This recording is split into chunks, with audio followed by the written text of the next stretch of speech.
Hello, everyone. Welcome to another edition of Mormon Stories Podcast. I am your host for today, John Dehlin. It is May 10th, 2024, and we are super excited to be, I shouldn't say super excited. I get in trouble.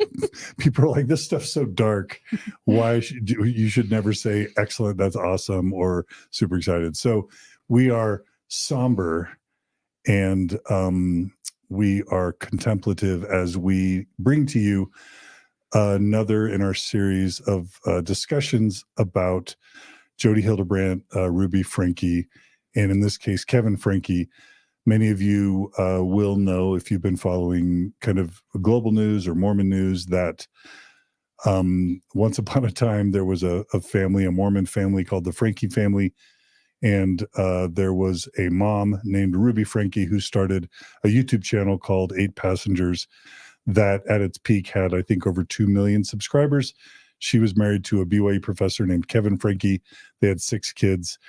And after a couple of years of running that very successful YouTube channel, Ruby started getting into trouble with her viewers and listeners, but also with her family and neighbors, people questioning her treatment of her children. Parallel to that, there was once upon a time a therapist named Jodi Hildebrandt, who was one of the Mormon Church's most recommended therapists in Utah. She ran LifeStar Utah County, and she set herself up as an expert on curing masturbation and pornography addiction within a Mormon context. And once her license was suspended, thanks to the courage of Adam Paul Steed and others, which we've talked about on Mormon Stories Podcast, she reinvented herself with a set of offerings, online offerings, but also workshops and retreats and coaching and therapy groups called Connections with an X. And that's when the real horrors started to begin. And so you will all know that at some point, late August of 2023, Jodi and Ruby are arrested, thanks to her Ruby's I think her youngest son, who was found emaciated, dehydrated, and with severe signs of torture and abuse. And that landed Ruby Franke and Jodi Hildebrandt in jail.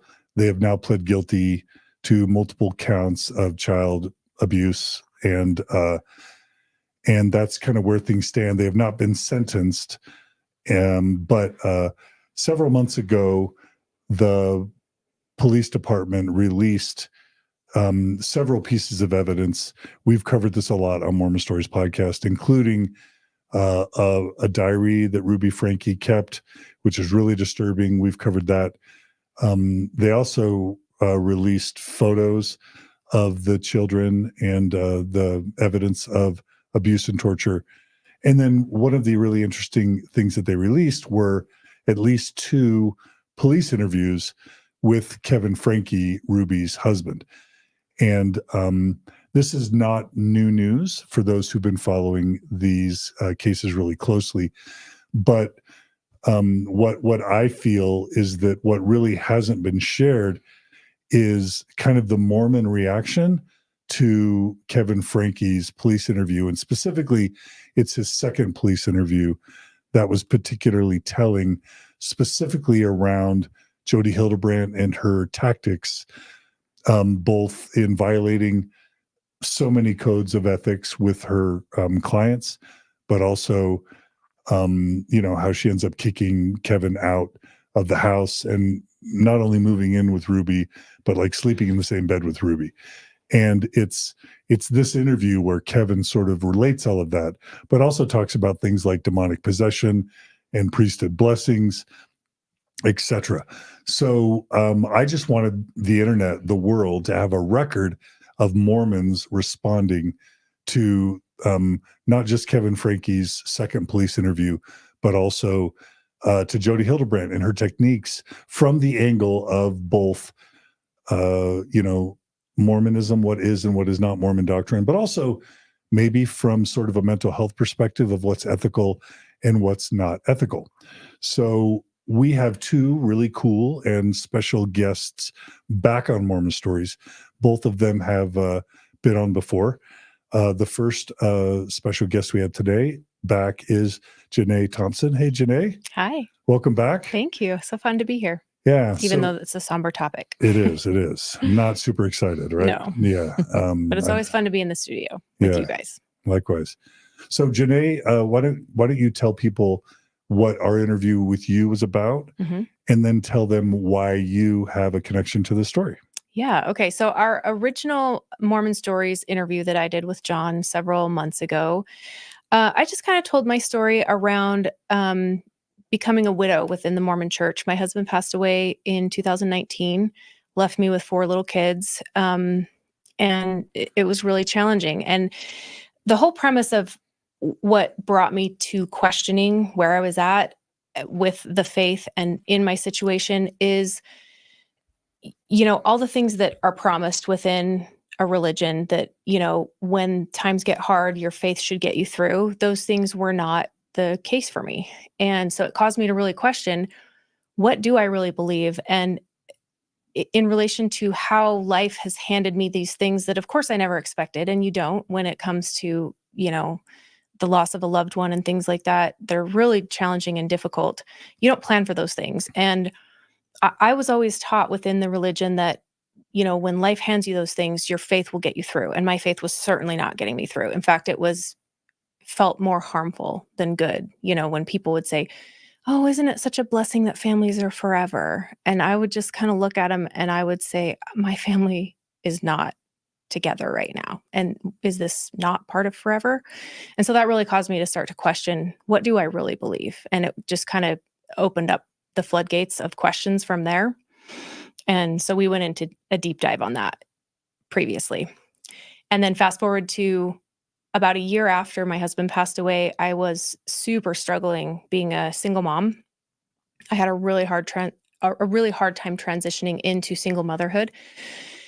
And I had a roommate at my yoga teacher training who was working with Jodi, and she had been talking about all the things that she was learning. And when I first met her, I was actually still married at the time. My husband hadn't passed away. And she was talking about all these things that this new teacher of hers was teaching and how helpful it had been in her marriage and things like that. And I kind of listened with a little bit of curiosity, but not too much. It sounded a little odd to me. And then after my husband passed away and I was really just struggling, I kept getting these recommendations. Jodi can help with that. And, Jodi's really good. She teaches different things and, it might be really helpful for you. And so after so many recommendations, and especially that she was endorsed by the church, I felt like, I think I'm going to start working with this person. And so I did. And I worked with her one-on-one for about a year. I did her women's group for probably around 6 to 9 months, somewhere in that time frame. I did several retreats with her, one out in St. George area where Kevin and Ruby were. And of course, because my husband was big in the YouTube world, we kind of ran around in some of the similar YouTube circles that they did. And so we had some interesting interactions with them throughout the years that all kind of culminated in just my shock and surprise, and also not shock and surprise when all of this happened. Oh, wow. Mm-hmm. So you knew Kevin and Ruby, or at least you had interacted with them. Mm-hmm. Yeah. And I mean, they sat in my kitchen in my new house right before I started working with Jodi, talking about this new channel that they were starting and how it was for moms and being in truth. And we had a mutual manager within the, the realm of YouTube brands and all that kind of stuff that had also recommended, check out what Ruby's doing. It might really help you. And I thought, okay, these are all people I trust that are recommending this particular thing. And I had several, not just one, not just two, like several people recommend Ruby what she was teaching, Jodi what she was teaching. Wow. Mm-hmm. And would it be putting you on the spot to ask around what month and year this would have been? So let me look back in the files of my brain. This would have been in 2000, I want to say 21. Okay. Yeah. And it was before it got to the depths of oddness that I started seeing, because I pulled out of the group once I started getting a lot of just feelings of something being off. over and over and over again, I pulled out of all the teachings, all the group, everything. And that was probably in 2022. And COVID was happening Mhm. before then, right? So this would have been during Yes, COVID? during COVID. Okay, okay. Yep. Yeah. And I first learned of Jodi Hildebrandt right before COVID happened. In this, when I met Gerardo, I also met a victim of Jodi's in this studio room. Okay. And that was right before COVID happened. So Yeah. we're talking 2021, 2022. Yeah, it was around, I Okay. think it was around 2021 because it wasn't right when COVID hit, but it was during the aftermath of the kind of the darkness that ensued after everybody was, stuck in their houses and that period. Okay. Yeah. Yeah. So we're so excited that, we've had two men come who worked with Jodi on some level, but we haven't had a woman.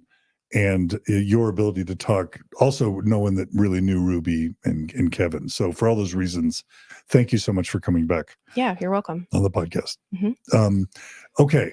And then if that weren't enough awesomeness right there, we also have back on Mormon Stories again, Natasha Helfer. Hey, Natasha. Hi, John. So glad to be here. Now, we've had you also on, Natasha, many, many times. Natasha is kind of Mormonism's, I would say, one of the top, if not the top, marriage and family therapist and sex therapist for Mormons and progressive Mormons and ex-Mormons. Natasha had the distinction of being, we like to call it, sex communicated. Is that right? That's right. The church got uncomfortable with all the truth that she was sharing, and they just had to, they have to excommunicate truth tellers. Is that right? Yes, that is. It's actually in their definition of apostasy. So there you go. Yeah. Yes. But Natasha's just the go-to person, one of my top go-to people whenever a couple's struggling or someone needs some sex therapy or just stuff. So she runs a group. Tell us about your group. I run lots of groups, but I do run a faith transition support group, and we just have a lot of different groups. I just mean your company. Oh, Symmetry Counseling. Sorry. Okay. Yes. Yeah. Yes, I have several providers that work under me, train under me, and we specialize in this intersection of mental health and religious journeys and sexuality. Okay. And so the website for that is? simcounseling.com. Okay. SYM counseling. But you've got a new URL, which is? That's the new one. Okay. Yeah. Okay. I thought it was Get Religion Therapy or something. Oh, well, that's a different thing. Okay. We want to talk about that because you're going to teach with me next week. So I've got a platform where I offer CEs for therapists in regards to working with religious folks and everything from Orthodox believers to, people who are leaving organized religion and not just Mormonism, like religion in general. So that platform is called learnreligiontherapy.com. And John and I will be doing a 3-hour CE next Saturday morning live from 9 to noon Mountain Time. So that's May 18th. Yes. Is that right? Yes. And so if you're a therapist or an aspiring therapist or coach and you want to hear from me and Natasha about our experience dealing with faith transitions. Right. Yeah, you can get some CE credit. Yes. Yeah. Okay. We'll talk about that at the end as well. Sounds good. Anyway, so Natasha, you, I'm sure, started hearing about Jodi and her techniques probably pretty early on. Decades ago. Well, a decade at least ago. Yes. Okay. And do you want to tell us a little bit about the rumblings you would hear about Jodi? Yeah, lots of concerns about her practice and what we were hearing both from, previous clients who then would come to see me or other colleagues of mine, and just what we were hearing as far as some of the protocols that were in place for people who were struggling with, like unwanted pornography use or seeing those kinds of behaviors as betrayals in a marital relationship, and hearing things like, wives are every time there's a quote unquote relapse, there's all this addiction language that's being used, which already is problematic. From a professional standpoint. Correct. Right. Because the mental health profession wouldn't consider masturbating once a week or once a month as an addiction, correct? Well, that's correct. And yet you have a lot of therapists who are kind of intertwined in this because of their own religious biases and their own religious background. So this gets kind of tricky because it's not like only LDS therapists struggle with this, and not all LDS therapists behave in this way. But this is something that we kind of currently see as a conflict within the mental health community, is this idea of, are we going to legitimize the language sex addiction, right? Pornography addiction. And there are many therapists who legitimize it and many who do not. The Association for Sexual Educators, Counselors, and Therapists, which is ASECT, has a position statement out that very clearly defines this as problematic, that this is not how we should be treating these kinds of issues.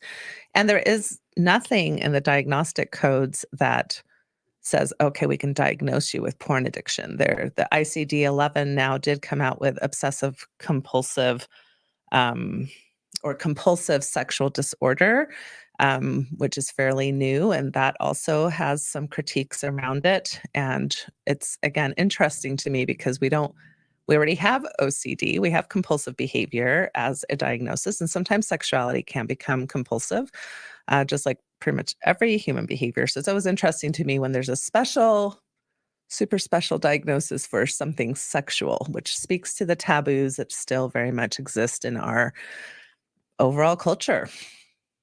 But we just had Emily Nagoski on, and she confirmed that within the mental health profession, masturbation is seen as normal and healthy, correct? Correct. Yeah. Overall. So Yes. basically pathologizing it, not just pathologizing it, but then shrouding it in both addiction language, but also like 12-step programs where you talk about yourself in terms of addiction, being an addict, and sobriety.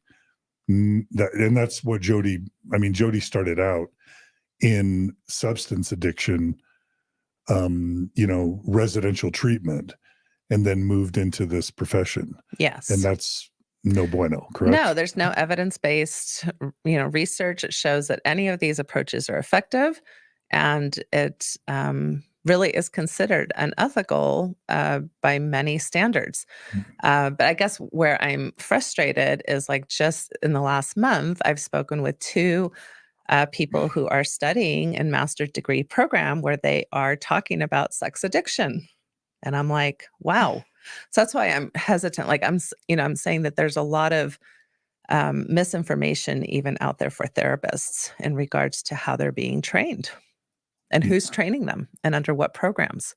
I'm guessing, a program out of like a religiously based university would probably treat some of these things differently than a program that isn't, for example. Yeah.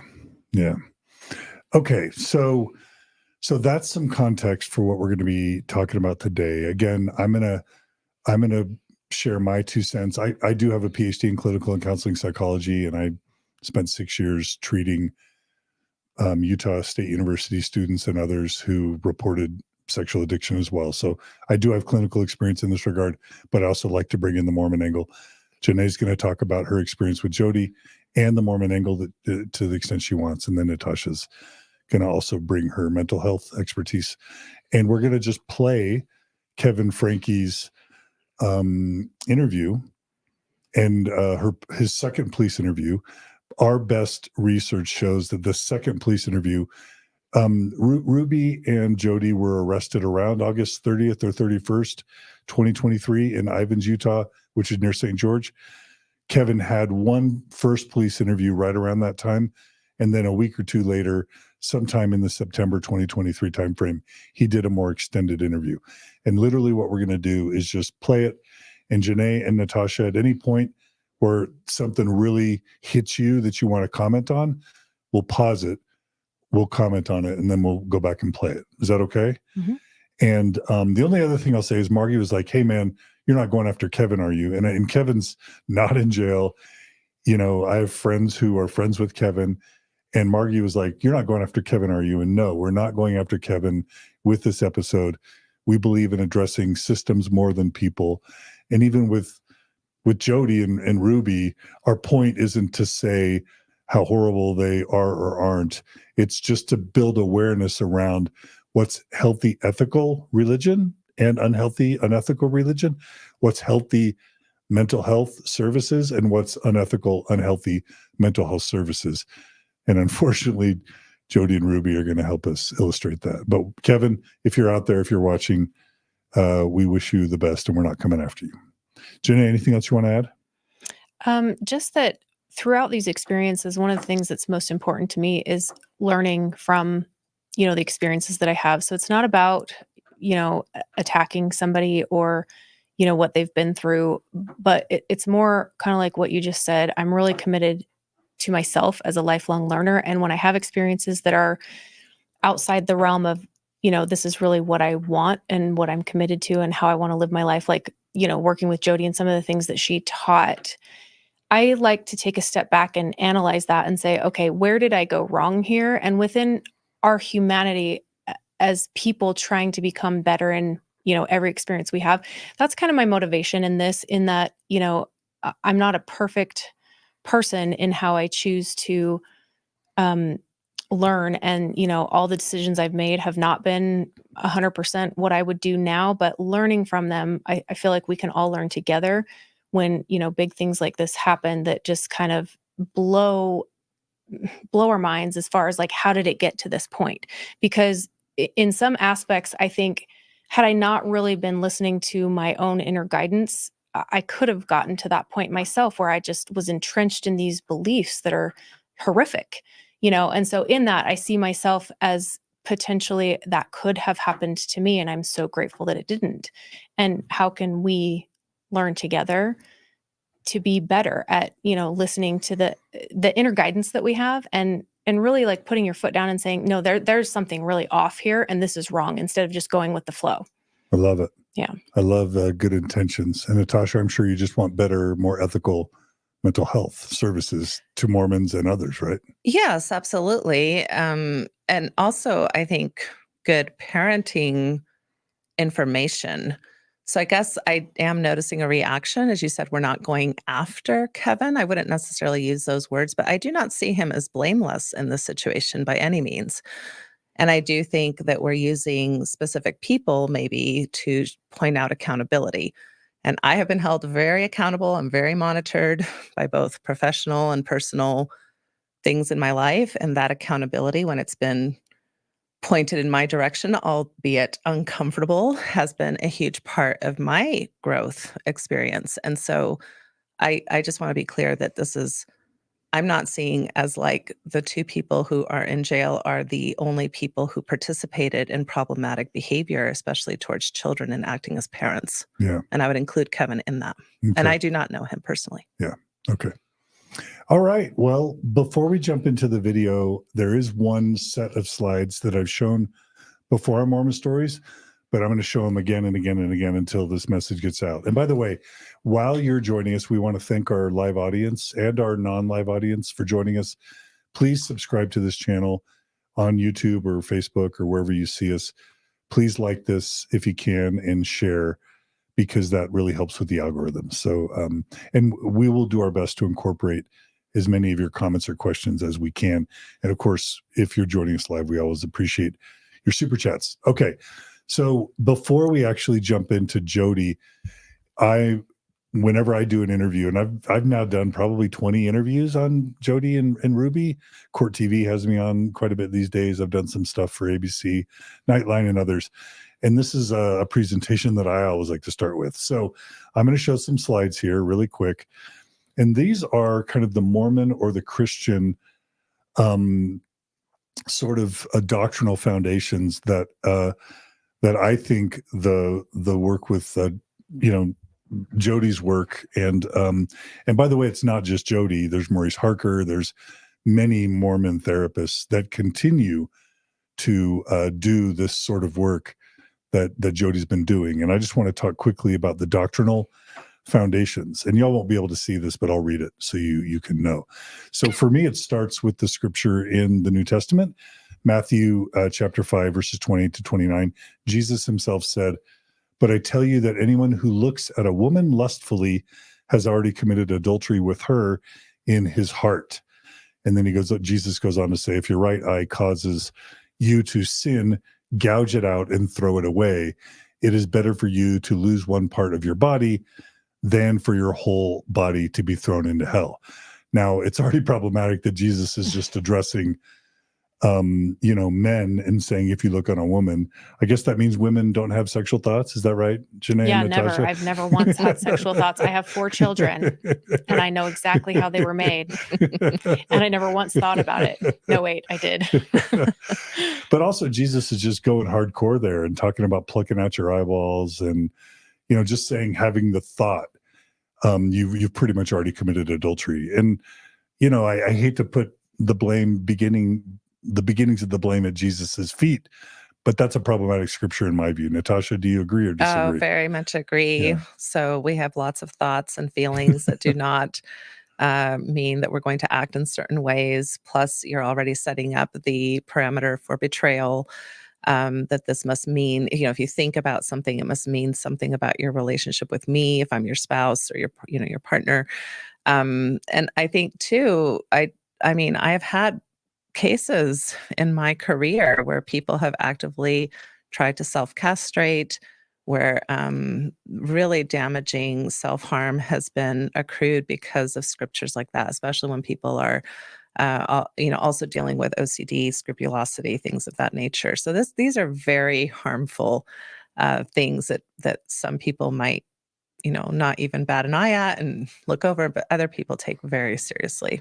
And I'd also add, from the perspective of a female growing up in the LDS church, that, I was always given the message, you're also responsible for what men think. If you wear something immodest, that's just as much your fault as it is theirs for thinking that, because you're presenting those, It's creating thoughts to those them. lustful thoughts. Yeah. Mhm. So it's my fault for a man thinking something. Yeah.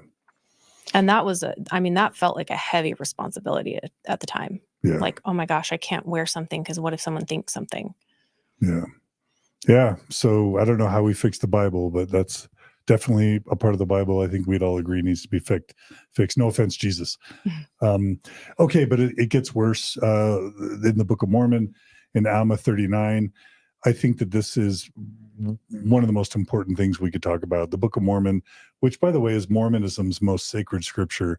Mormons believe that the Book of Mormon is more correct than the Bible. They consider it as more inspired than the Bible. And so they take it more seriously than anything. And in the Book of Mormon, Alma 39, basically a father is talking to his son and he says, and this is not all, my son. I think this is Alma talking to his son. Thou didst do that which was grievous unto me, for thou didst forsake the ministry and did go over into the land of Siron among the borders of the Lamanites after the harlot Isabel. And so basically Alma's mad at his son for having sex with a sex worker, I'm guessing. But if we go to verse 5, Alma says to his son, know ye not, my son, that these things are an abomination, meaning having extramarital sex. These things are an abomination in the sight of the Lord, yea, most abominable above all sins, save it be the shedding of innocent blood or denying of the Holy Ghost. So basically the Book of Mormon is setting up this scenario where it's like murder, right? Murder, and then sexual intercourse with someone who's not your spouse, and literally rape and incest and all sorts of really horrible things are under that. If you think about, like, why would Ruby handcuff or tie or chain or hog tie her children in a basement? Why would Kevin be kicked out of a house? And we're going to be talking about that. If you begin with the idea that masturbation, what Jesus said, that if you have lust in your heart, you're almost at adultery. But then adultery is almost like murder. It doesn't take much thinking to think this is super serious. And if my husband or my kids think Ruby's children, one of her sons was sent away to a wilderness camp or kicked out of his bedroom and put on a beanbag, I'm 100% sure that had to do with being terrified that they might be masturbating or looking at porn. That's my understanding. But if you think about how Ruby might have been worried that Kevin or Chad or others would be committing the sin next to murder, then all of a sudden anything is possible if you want to prevent your spouse or children from committing sins next to murder. And that's how you get to Kevin being kicked out of the home or or Chad being sent off to a wilderness camp or made to be sleeping on a beanbag. So do y'all have a, Well, I'm just thinking it's these really scrupulous thoughts around sexuality that set us up for making really bad choices. Like in my case, for instance, I've seen many other widows in my same position get married really quickly so that they don't break the law of chastity. And I look, and then they end up being in this relationship that's really horrible for them and their kids and emotionally. And, and then that relationship breaks up and devastates them financially. It causes trauma to their kids, whereas I kind of looked at that and I was like, I will not be getting married to have sex. And in that, I've protected my children, from men that could potentially have hurt them or been predatory had I let them in to this, like I've got to follow the rules and we have to get married, and to protect myself financially. And I also see this as, what would it be like if we could embrace the behaviors our children have and love them through it?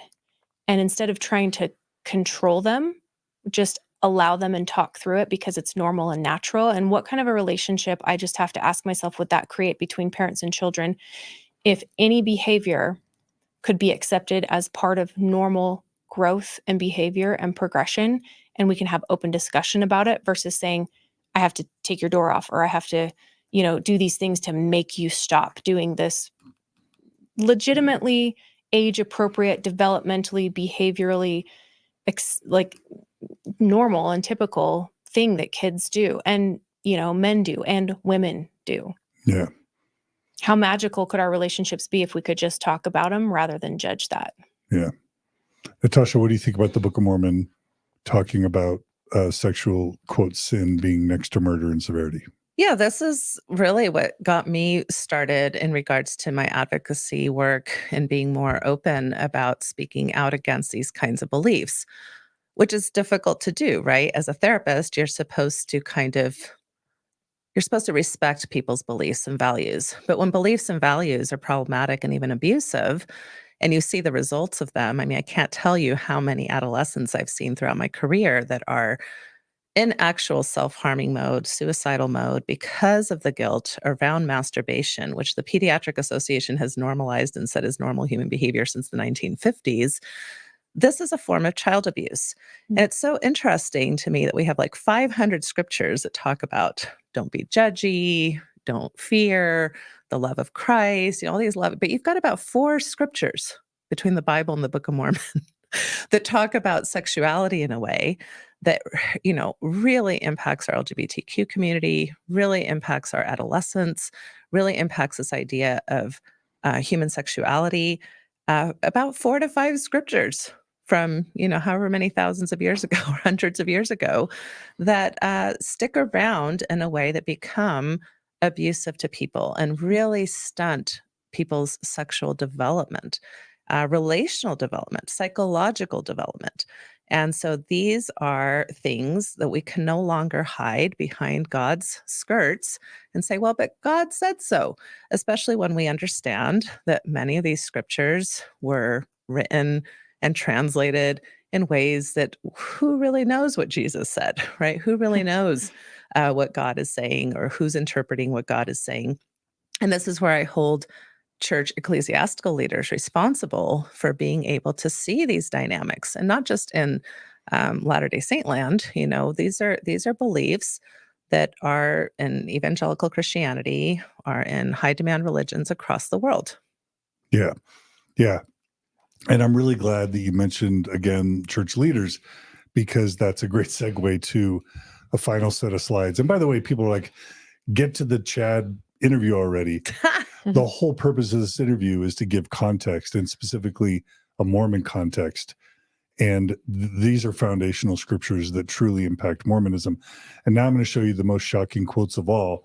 And instead of coming from the Bible or from the Book of Mormon, these are going to be coming from modern day Mormon prophets, seers, and revelators. And for those who don't know, the Mormon church believes that the leader of its church is a prophet. And when I say prophet, I mean a man who's living on the earth, who's talking to God and Jesus directly in a way that none of us mere mortals are able to do. And so the Mormon church has had, 15 or 20, I've lost count, prophets since Joseph Smith in 1830. And several of these Mormon prophets have had some pretty severe things to say about sexual transgression. And I'm just going to read through a few of those. So the first one is Heber J. Grant. He's the seventh Mormon prophet. I'll read a quote from him. He wrote, "There is no true Latter-day Saint who would not rather bury a son or daughter than to have him or her lose his or her chastity, realizing that chastity is of more value than anything else in all the world." So that's Heber J. Grant. He was the seventh Mormon prophet, kind of the mid 20th century. The next quote is David O. McKay. He was the ninth Mormon prophet. He wrote, "Your virtue is worth more than your life. Please, young folk, preserve your virtue, even if you lose your lives." And again, when they talk about virtue, they mean literally being a virgin, right?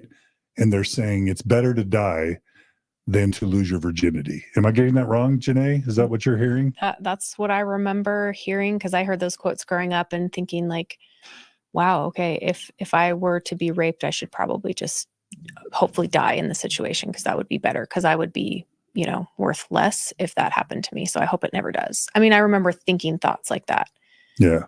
Not to mention the sexual purity object lessons. Did you get the licked cupcake or the chewed gum? Yep, the chewed gum.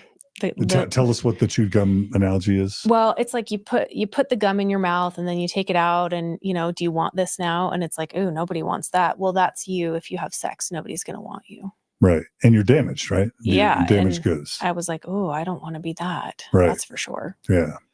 So those come from these quotes. I'll give a couple more quotes, and then Natasha, I'll make sure and give you a shot to opine.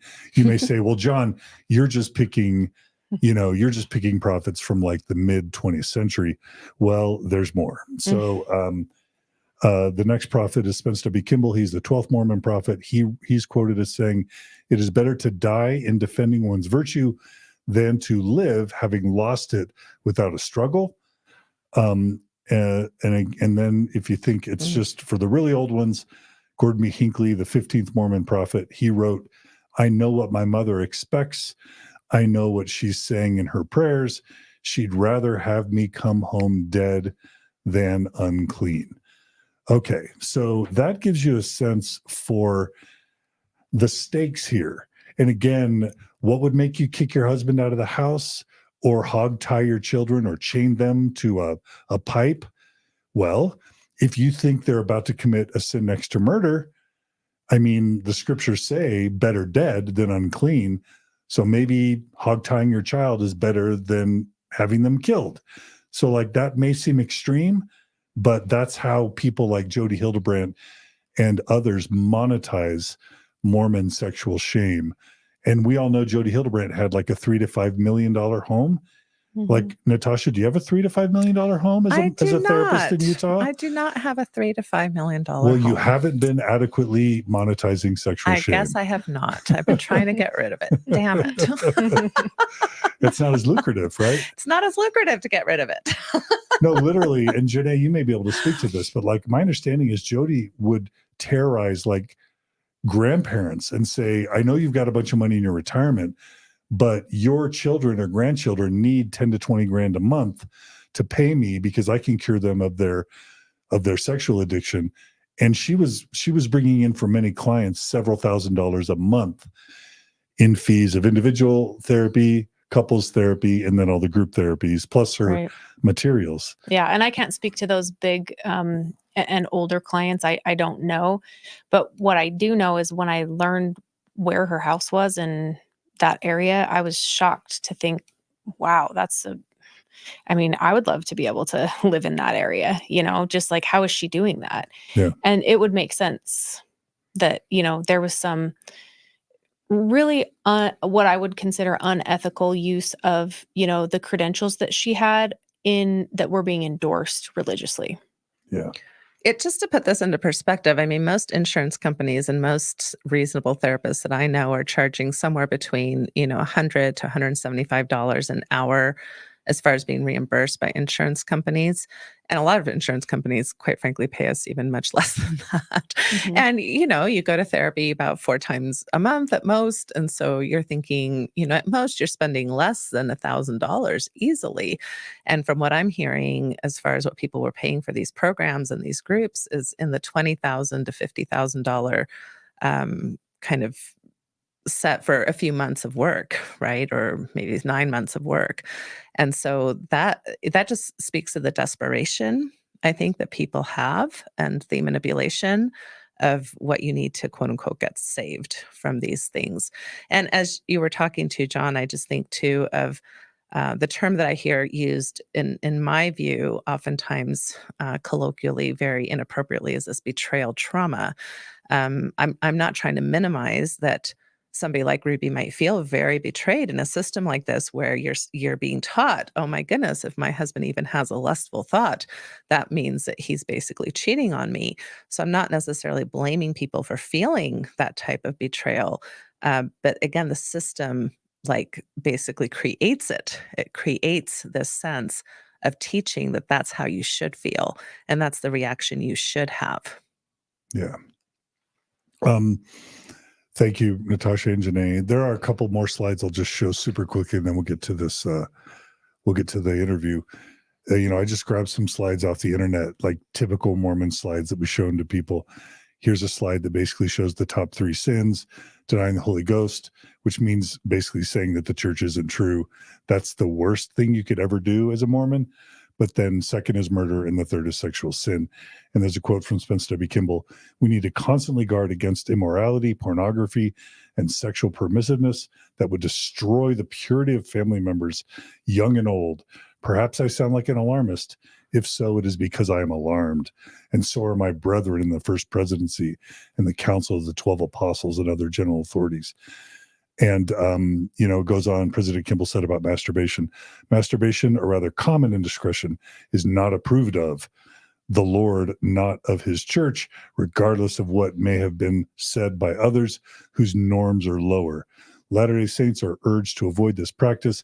Anyone fettered by this weakness should abandon the habit before he goes on a mission or receives the holy priesthood or goes in the temple for his blessings." And then, this is a picture of Lifestar, which is one of the groups. It's like a therapist network that sprung up literally with the main focus on sexual compulsive behavior. And Jodi was a part of Lifestar before she started Connections.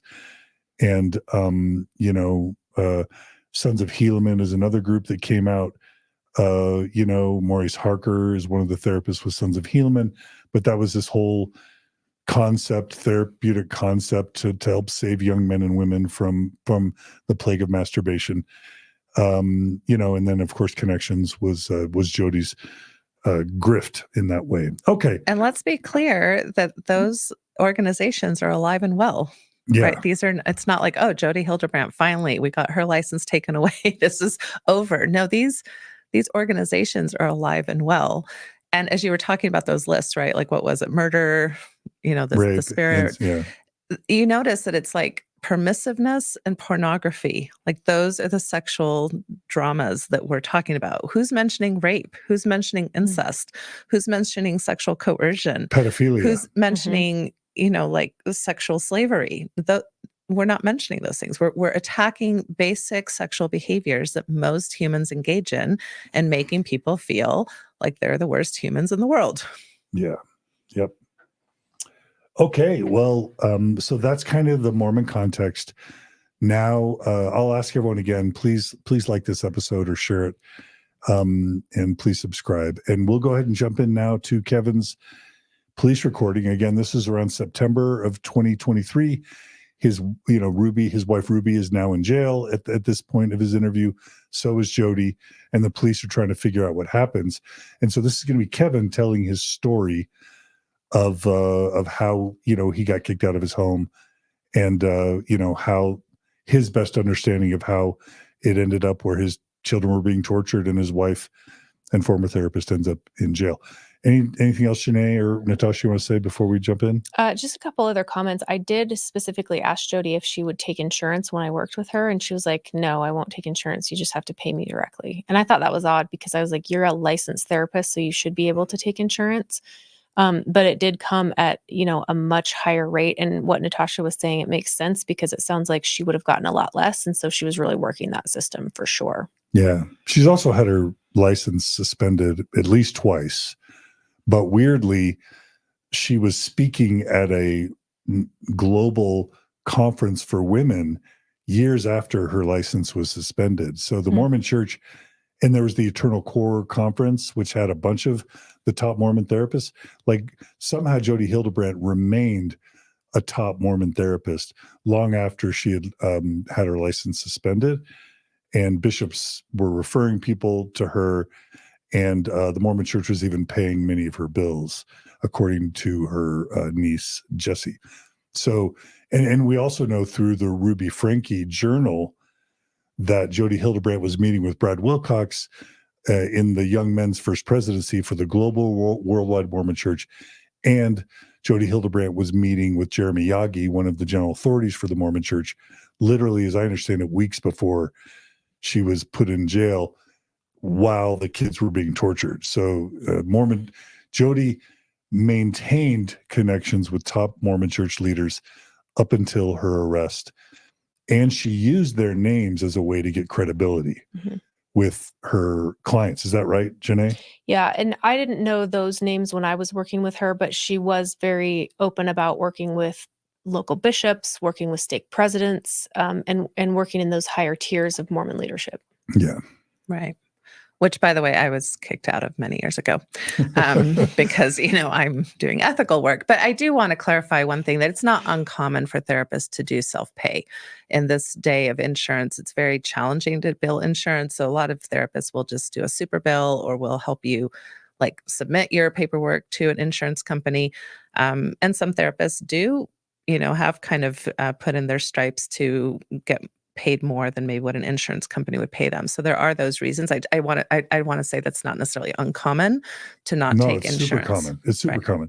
So most of the best therapists I know now do cash only, just because they can charge more, and because insurance companies are tough to work with, and they have a huge wait list, so they can just demand cash.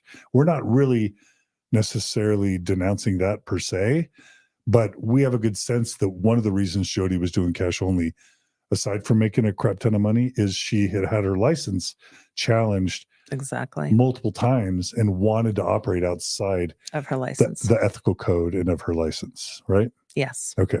All right. Well, we're not going to start playing this Kevin Franke police recording. It's about 50 minutes. So, buckle in. And what we're going to do is we're going to pause it at various points and talk about it. But again, this is Kevin Franke, husband of Ruby Franke, while Ruby's in prison and Jodi's in prison around September 2023. All right, let's roll the tape. Set for 11 p.m. Would you like this? Hey guys. Thank you for meeting with us. Were you there the first? I was there. I don't think I interviewed with you. Okay. Lieutenant Studley was with me the first time. I don't remember a lot. Yeah, you're okay. I don't blame you. It's a lot all at once. And usually long time no see is a good thing when you're dealing with it. Yeah, but I know that both of my kids have mentioned both of you by names, and particularly with you. And it's a good kid. Do you guys by chance have a card? I do in the car, okay, but not okay. on me. So I'll grab that for you though. Okay. So like I talked to Mr. Kester about, I just want this to be totally ran by you. I won't ask you any questions that are incriminating. We're not looking at you as a suspect or anything like that. We just are more curious of the dynamic and Jodi coming into your relationship, your lives. So if you kind of just want to walk us through that on how she came into your lives and then where things started to change. Jodi, you mean? Jodi. I thought you said Julie, but Jodi. Jodi. Yeah, Jodi. Yeah, I can do that. I'll ask first. Have you found the pen papers? The pen papers. So we found quite a bit of different journals. We believe they're on the computer, and the rest of them are sealed, like they're trying to mail them off. But we do not have a direct copy of it, no. Because my understanding was we had purchased as a Christmas present for Jodi in 2021 a leather folder that 3 inches thick or whatever, and it had engraved on the leather on the outside the pen papers, and Ruby wrote detailed notes of everything, all interactions with Jodi and Pam Botcher from August 2021 until I don't know when. But And you're saying, so like, is it like a satchel looking leather bit, or is it more like a binder? no, it's like I don't even know what to call it. But It's flat. it's well, yeah. So It's you just like a see short, because we do have Ruby's journal, which is from those dates that you mentioned. these About this things big. are going to be so. She wouldn't write the stuff she wrote in the pen paper. She would not write in her journal. The stuff she wrote in the pen papers was not intended to be read by anybody until God would decree them to be written as scripture for the whole world to read. Okay. I believe that's what we We have that. have. Okay. Because you're saying the pen would be different, correct? It's like a, Well, it was just in a thing called the pen papers. So it was, and that's how Ruby referred to those papers. So it described all of the visions and trances and everything that Jodi How and Ruby thick- went How into. thick would you say it was? It was like 3 inches thick or so. And there were hundreds of pages of written documents that Ruby had. And that was given to Jodi in 2022 when she left and returned to her home in January. So This is similar. yeah, like it would look like that. Okay.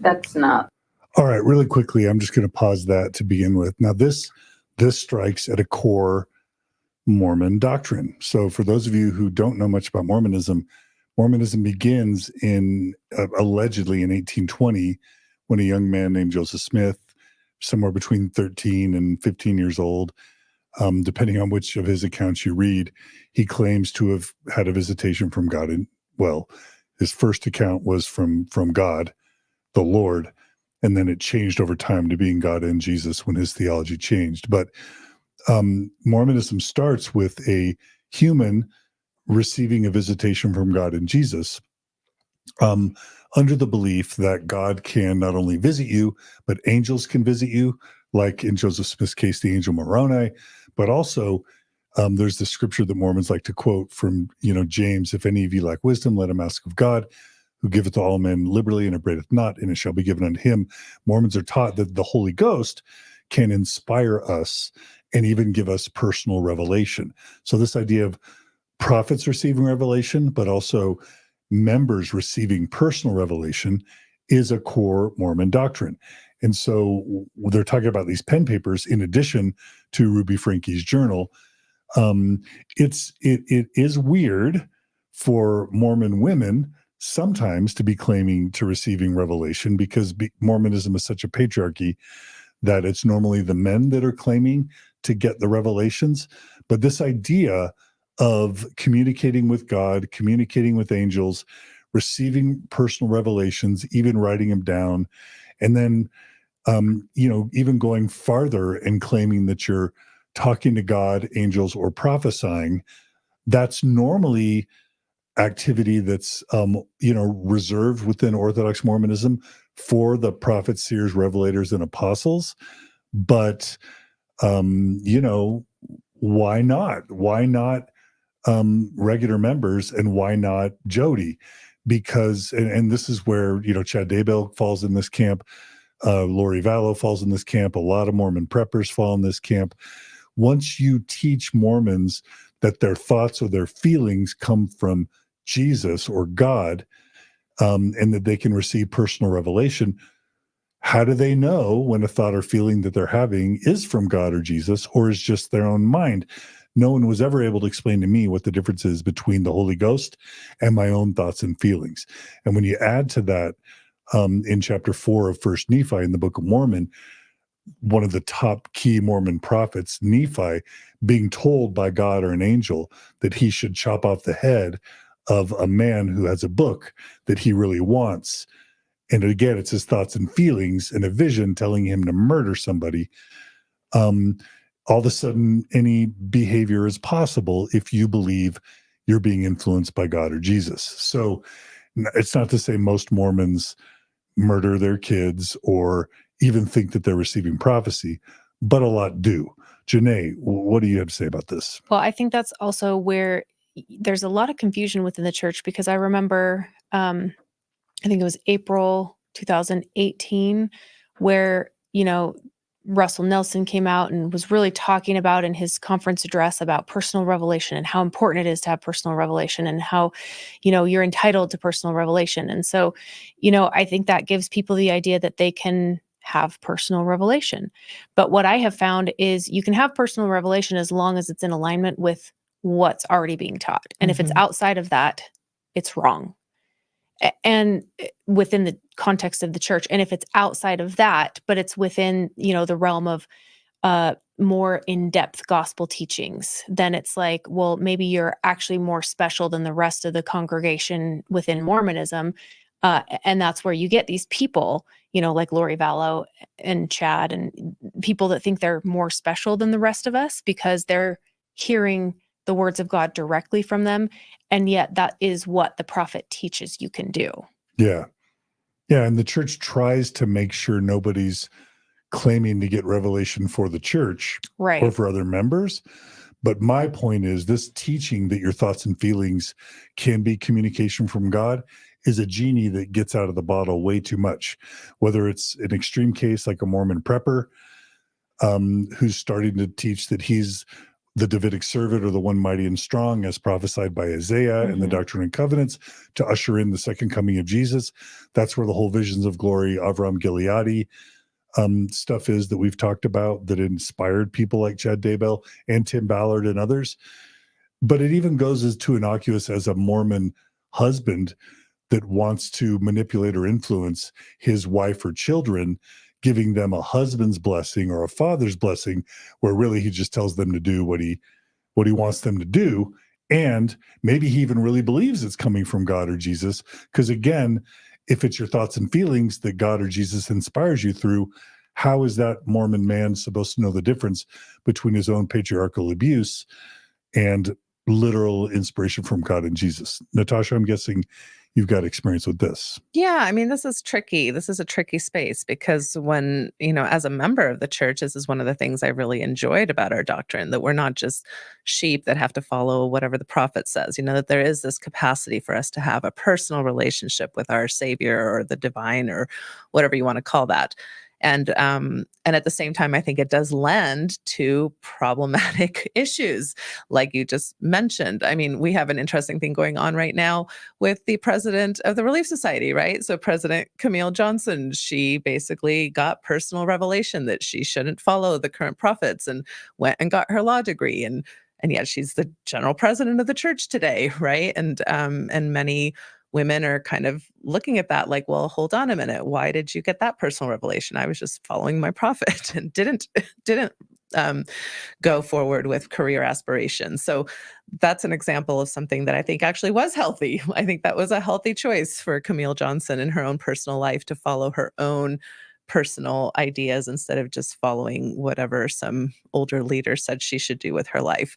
But so there's both healthy and unhealthy ways to look at this issue of personal revelation.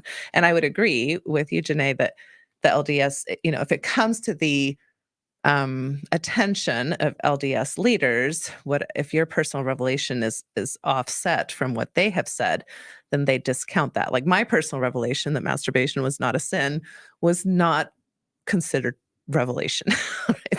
Right. Well, and I felt like even when I was very active in the church, I had personal revelation to go and have a psilocybin journey. And this was about 6 months before my husband died. And I thought there's no way I'm going to go talk to my bishop about that to see if so, but I followed my own intuition. And, I felt like it was one of those things that really helped me through what was coming, not knowing that my husband was going to die, but, like being able to lean back on that experience was really, really helpful. But at the time I was really conflicted because I was like, I feel like this is right for me, but it's outside what I think the church would approve.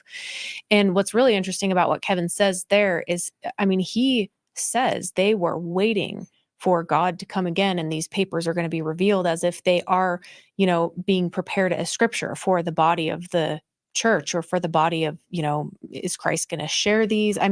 It just sounds like the intention behind these was really extreme. Like it was way more important than what, the normal everyday member is doing.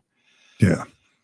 And with this prepper movement, that's emerged with the internet over the past 5 to 10 years, there's just more and more of this. And so that's why we have to call it out, because if the Mormon church doesn't straighten out to its members that they need to stop thinking that their thoughts and feelings are revelation, we're just going to see more Tim Ballards, more Chad and Lori Daybells, Ballas, more Jodi Hildebrandts, etc. More, Julie Rose. More Julie Rose.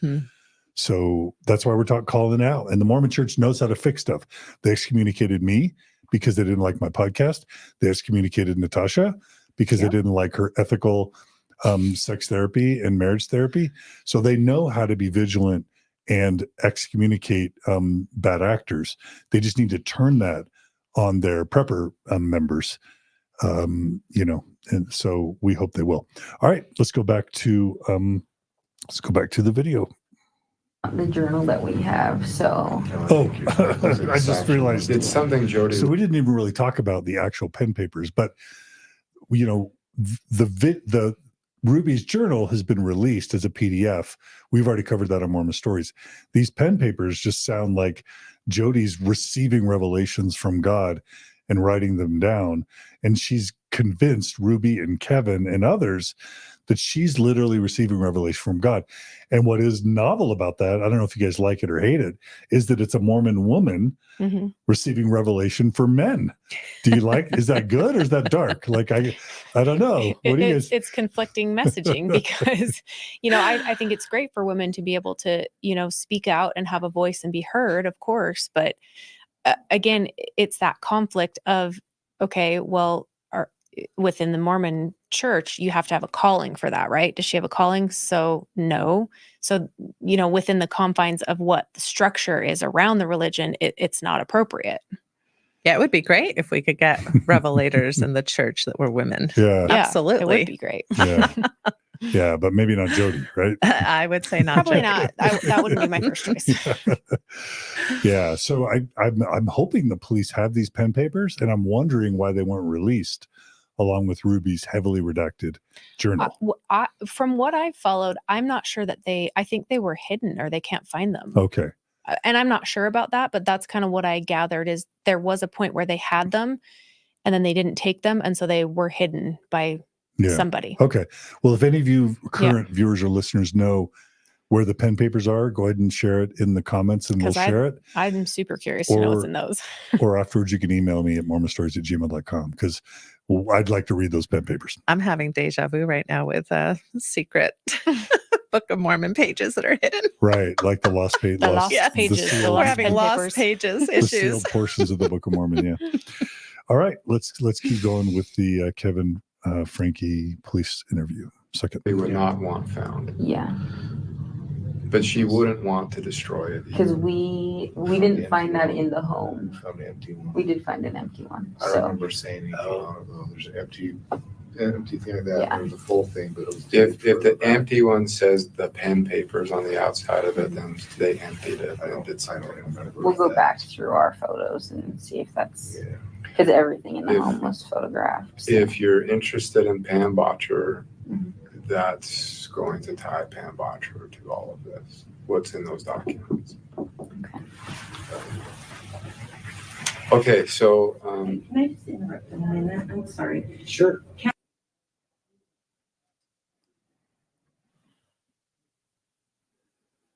Okay, so while that's blank, I think that's a redacted part of this audio recording, so it's actually rolling.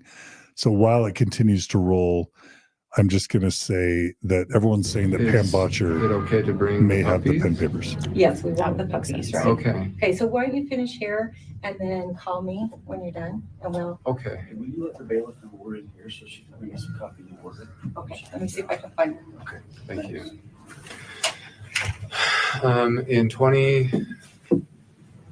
2018, we were Really quickly, people are asking who Pam Botcher was. My understanding is she was just a bestie of Jodi's who lived in the St. George area. So she was, I mean, when I went to the retreats, she was like the coordinator. She was kind of like the number 2 in the company, almost like Jodi's assistant. That was the impression that I got of In her role Connections? in the Connections company. Okay. And so you- wasn't she also the person who was taking care of the 2 middle children, like after school or something? Like, That's where they were when the police were looking for them. They were at her house. Pam Botcher's house. Mhm. So did you meet Pam? You would have met Yeah, her? I met her Okay. briefly. I didn't have a ton of interaction with her. Okay. So a lot of people are saying she might have the pen papers. But That would make sense to me, but I have no idea. Yeah. I don't know. I think later we're going to find out that Pam Botcher, Jodi, and Ruby all are sleeping in the same bed. I think we're about to hear that, but I won't. No spoilers. All right. Kevin's going to tell us more about a story. So he's saying in 2018, and there are parts of this video that are redacted. So we just have to deal with some silent moments while we deal with the redaction. Someone else is saying, Carolyn is saying that Pam is the president of Connections. So that's interesting. Alexandra is saying that Pam was not in the bed, just Ruby and Jodi. So that's interesting. We apologize that there's some redacted portions of this interview. While we're waiting, I'll just play a couple more quick comments. and that's going to be hard to find in today's world. Okay, so it's restarted. So we'll just go back to that. Good luck.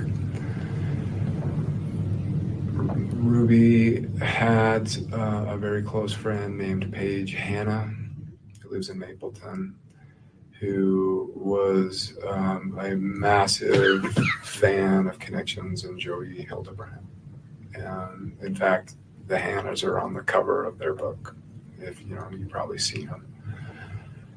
And so Ruby started to speak with Jodi towards the end of 2018, early 2019, with the intention of having her be the therapist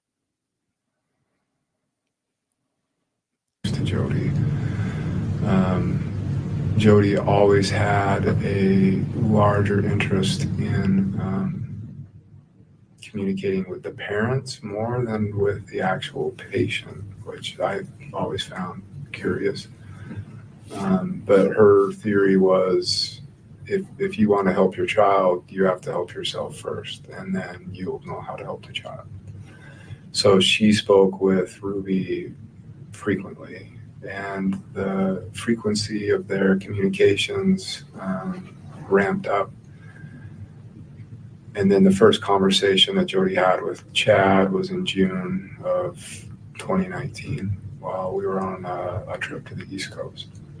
So really quickly, Chad is the oldest son of Jodi, and it sounds like, of Ruby. And it sounds like Chad was the first in the Franke family to see Jodi. Mm-hmm. And I just have to guess that, this is speculation. I'm not trying to talk about Chad. He is an adult now, but I'm just guessing. Well, Natasha, what would you guess Jodi would be seeing the teenager Chad about in a Mormon context? masturbation and Yeah. porn use. Yeah. I mean, So- that's so typical. I mean, that's just a typical thing. And even if it wasn't that, and we're making assumptions, we can just assume that many of her clients who were adolescents were being seen for that reason. And that is why parents, due to all that context that you provided, it's that fear that parents will send children to therapists who are basically contributing to what I deem child abuse. This is child sexual abuse. So wait, let me just make sure you're saying that if a religious therapist is seeing a teenage boy or girl to try and cure them of masturbation, that's child abuse? Yes, I Can am you willing to explain- say that. Can you explain how that is child abuse? Because you are imposing your own belief systems onto a child. Parents in this country have a right to do that. I think it's parental abuse as well, to keep your children from masturbating. I think that's a form of sexual abuse. I'm quite strong about this. But if you're a therapist, you do not have the right to abuse your own children under religious freedom rights. Here in this country, we do have a right to abuse our own children through religious freedom rights. We do. Now I can tell you're feeling passionately about that, and we love your passion, Natasha. But let's just say conservative Christians or members of high demand religions are going to say, well, of course you want to do whatever you can to keep your kid from masturbating. So what's your argument that it's not just okay to masturbate, but that it's child abuse to get a therapist to try and get your kid not to masturbate? How is that abuse? Why isn't that good? Because you are putting forth onto a child who is a minor who cannot make decisions for themselves, you are imposing a belief system that is abusive. But don't parents bring their kids up in religious contexts all the time? Yes, and we allow it. That's why I'm saying we allow child sexual abuse in this country by far. But you're not saying parents shouldn't, teach religious principles to their kids, right? I think there's a difference between religious principles and abuse of religious principles. Okay. So what would be some examples of some religious principles that are okay to teach a kid versus ones that are abusive? Be kind That's okay. versus don't masturbate because Okay. you will go to hell. Okay. And what does that do to a kid if you teach a kid they're committing the sin next to murder and then that they're an addict and that they need a therapist to fix this problem? In your professional experience, what does that do to a kid, or what can that do to a kid? This is a huge psychological assault on who they are as a person. It goes against their own human drives and desires and needs and development. And so you're stunting your child developmentally and you're causing psychological assault and internalized trauma and shame, which then we will try to help them with 20, 30 years later in therapy. It's that simple. Okay. Janae, anything you want to add? Well, I would also just add, from what I've gathered, Chad was kicked out of his room for playing a prank on his son or on his brother. And that's where kind of like these funny behaviors of, your kid just being a kid. And I have 4 boys. So, when I heard about this prank, it actually sounded funny to me. As a mom, yeah, I would have been a little bit annoyed by it. But it's also these, again, natural, normal behaviors of childhood playing out, their personalities and who they are. And then they're being punished and shamed for it. And, Jodi gave me the same recommendation for my oldest son, to, put him in a wilderness camp as soon as he's old enough. And I was kind of like, oh, I don't know that I like that recommendation because they're going to be, there could potentially be other predators in those things. And I don't want to put my son in that position where he would be at risk like that, especially as the youngest child. So I can confirm that, as far as the advice Jodi's giving, yes, she would work with the parents. She didn't want to work with the kids very much. She only had a couple sessions with my boys, and each session I just walked away with this horrible feeling. And I think in the end, what it is, if you're shaming your kids, like you were saying, Natasha, for what they're doing, be kind. That's a beautiful principle. But don't masturbate because you're going to go to hell. It's that at the end of that saying, don't do this because you're going to go to hell, your kid looks at you and feels like a piece of trash. And is that how we want to make our children feel when we're teaching them? Because that's not teaching. At the end, if they're feeling like that, we're not teaching them. That is abusive. Yeah. There's a comment from one of our current live stream viewers. Change Capability Institute says, why is John drilling into this? And I tried to explain that at the very beginning. This idea of sexual shame is the whole foundation of a cottage industry of grift, where Mormons are seeing therapists, going to wilderness survival camps, literally being kidnapped and abducted and taken to problematic teen centers all throughout Utah and Arizona and Idaho, for very normative behaviors. And so if you don't understand Mormon sexual shame around masturbation and pornography, you won't understand Jodi Hildebrandt or Ruby Franke or Kevin Franke or, even Chad Dable or Lori Vallow for that matter. So again, that's why we're talking about this. It's not because I'm obsessed personally with this topic or even particularly like talking about it. We're trying to educate the public so the Mormon Church will change its doctrines and policies so that these cottage industries of therapists will go away. They'll stop doing these things. So anyway, let's keep going. All of her visits with virtual through Zoom. But she would talk with Ruby on the phone or through Zoom quite frequently. So Jodi met with. Really quickly, while it's paused, I just want to say it may be that Chad, did a prank and that's why he was forced to sleep outside of his room. I've heard it very common that if a Mormon parent is afraid that their kid might be looking at porn or masturbating, that they'll take the door off their bedroom so that the kids don't have privacy, because if they don't have privacy, they're less likely, according to the strict parent, to look at porn or masturbate. Have you heard about that type of thing, Natasha? Yes. Mormon parents taking the doors off their kid's bedroom as a precaution? Yes. Okay. And for a lot of things. I mean, again, I think you're right, Janae. This wasn't only about sexual behavior. Like when you hear Ruby talking about the behavior she's upset with even like a 6-year-old on, it's just basically normative childhood feelings, normative pushing back against parents, things that we as parents should see as normative behavior and be able to have our own emotional maturity in check enough to manage a child trying to figure out their own feelings and ideas and when they have tantrums and are upset about basic normal life things. Yeah. Last thing I'll say is that my understanding is part of Jodi's technique was to start with one member of the family. In this case, it was the son, Chad. But then you get your hooks into the parents, and then one of the parents is seeing Jodi, and then the couple seeing Jodi, and then they're also referred to her groups in addition to the couples therapy and the individual therapy. And it's just part of this grift of convincing the whole family they all need to see Jodi and buy the workbooks and the online courses and attend all the groups. It's all part of the grift, and it starts with one family member, and in this case, it's Chad. Yeah, and Jodi would say, if you want to work with me one-on-one, you also need to be in the group. Yeah, so groups are mandatory. Pretty much. Yeah. And there's a 3-month minimum on the group, so you can't commit to any less than that. Can you talk to that, like Natasha, like just this idea of like, if you're going to see me, sign up for 3 to 6 months of individual, plus you have to do the groups and you pay for the groups, like that and you got to do it for 3 to 6 months. What are the ethics of like locking clients in to long-term mandatory contracts and making extra services mandatory? For therapy services, it's actually unethical. Yeah. It is blatantly unethical to do that, because you should be able to fire your therapist at any point. You should be able to say, I no longer want to work with you. So there are, of course, therapists that run groups, and there are people, if you're going to, I run groups, I run 7-week groups. I'm like, if you're going to commit to this group, please commit to the 7 weeks. But even then, when people have said this group isn't working for me, I reimburse their money. So it's like, you shouldn't have like this idea that you can't bow out if it's no longer a good fit for you. You should be able to do that at any point with any therapist.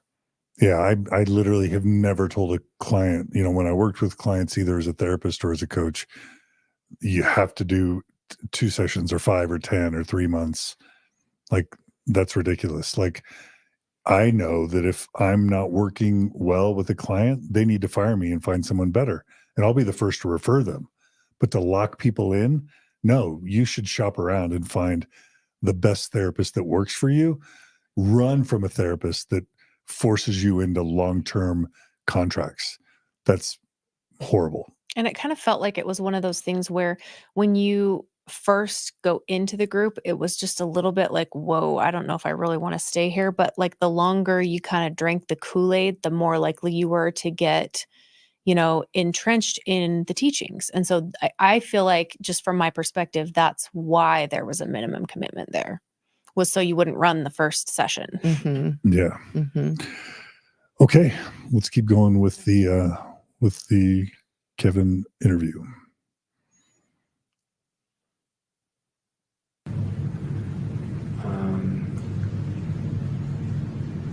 things got really, it got strange around the fall of 2020. The Hannahs were trying to convince and bring Ruby into, thank you, Thanks. into this organization called Connections, and that particularly were focused on things like lust versus love, and healthy marriages, happier marriages, happier relationships. She invited me to go to it was like a conference or something held at Thanksgiving Point in Lehigh. And there were like 100 people there, and that was in the fall of 2019, maybe late summer 2019, late summer 2019. And my impression at that time was this is absolute craziness. This is a bunch of man-hating women that are just looking for excuses to tear down their husbands. And I mean, that's what it felt like to me when I was in there. But it was confusing because there were people that I respected a lot that were up on the stage with microphones in hand, giving testimonials of how great this was and how it changed their lives and their marriage. And like the Hannahs were among them, and so, yeah, it was confusing. Okay, really quickly, Janae, do you know who the Hannahs are? I've never met him personally, but I've seen Paige's 2 videos that she's released since then, kind of talking about this. So, yeah, the only thing I know is that once upon a time, there was like a tech startup called Homey out of Utah County that was sort of like trying to create an app for, buying and selling your homes that would kind of circumvent, as I understand it, the MLS or the traditional real estate commission service. And as I understand it, Johnny Hannah was the CEO of Homey. Yeah. And then Paige is his wife. And we're going to hear more about them in this interview, but they clearly were at some level partners or at least volunteers with Jodi in Connections. And it sounds like they introduced that's who introduced Ruby to Jodi. Yeah. That's how she found her. And Utah, it's worth noting that Utah leads the nation anywhere between 1st and 5th in the United States in terms of states where affinity fraud is most prevalent. So like in MLM, Jodi is going to be finding Mormon influencers that are wealthy and prestigious, maybe eventually like Janae. Now, I'm not trying to say what your income is or anything, but like the more wealth or celebrity you can attract, then you can help get more people. Right. And I think that's an overall principle within, the keeping up with the Joneses type idea within Mormonism where, that's not taught at church, but that's a cultural effect of, how we're all trying to kind of be prestigious and be seen a certain way and, project your life to the world in look how great we are. We're a perfect Mormon family. Yeah. And really quickly, one of the patterns that we see with Jodi, most people don't understand this concept of dual relationships, but the fact that Jodi's niece comes to live with Jodi, and Jodi is now the therapist to her niece, and then also puts her niece to work, both as like her accounts payable, accounts receivable person, but also as like a salesperson to help Jodi market her services to others as a former client. Like, Natasha, can you just educate our viewers and listeners just the quick 1 minute, what's a dual relationship and what are the ethics of using your clients as workers or volunteers in your therapeutic operation and or having them be your sales reps, basically? Yeah, I think you explained that pretty well. I mean, a dual relationship means you have 2 relationships with a person, and these are highly discouraged relationships in all of our ethics kind of documents, right? Regardless of what type of therapist you are. So you have to think about power differentials, right? So if I'm your boss and on top of it, I'm your therapist, or if I'm your relative and I'm your therapist, or if I'm your church leader, like your bishop, and I'm your therapist. These are all spaces where you're going to be less able to do therapeutic work without that influence, that power differential influence that can be very harmful. So these are things that as therapists you can get definitely you can turn a therapist in for this in regards to their regulatory boards, and usually these things are followed up with, and we it's one of the main I would say confidentiality, dual relationships, and sex are the three main reasons why people lose their license as a therapist. Yeah.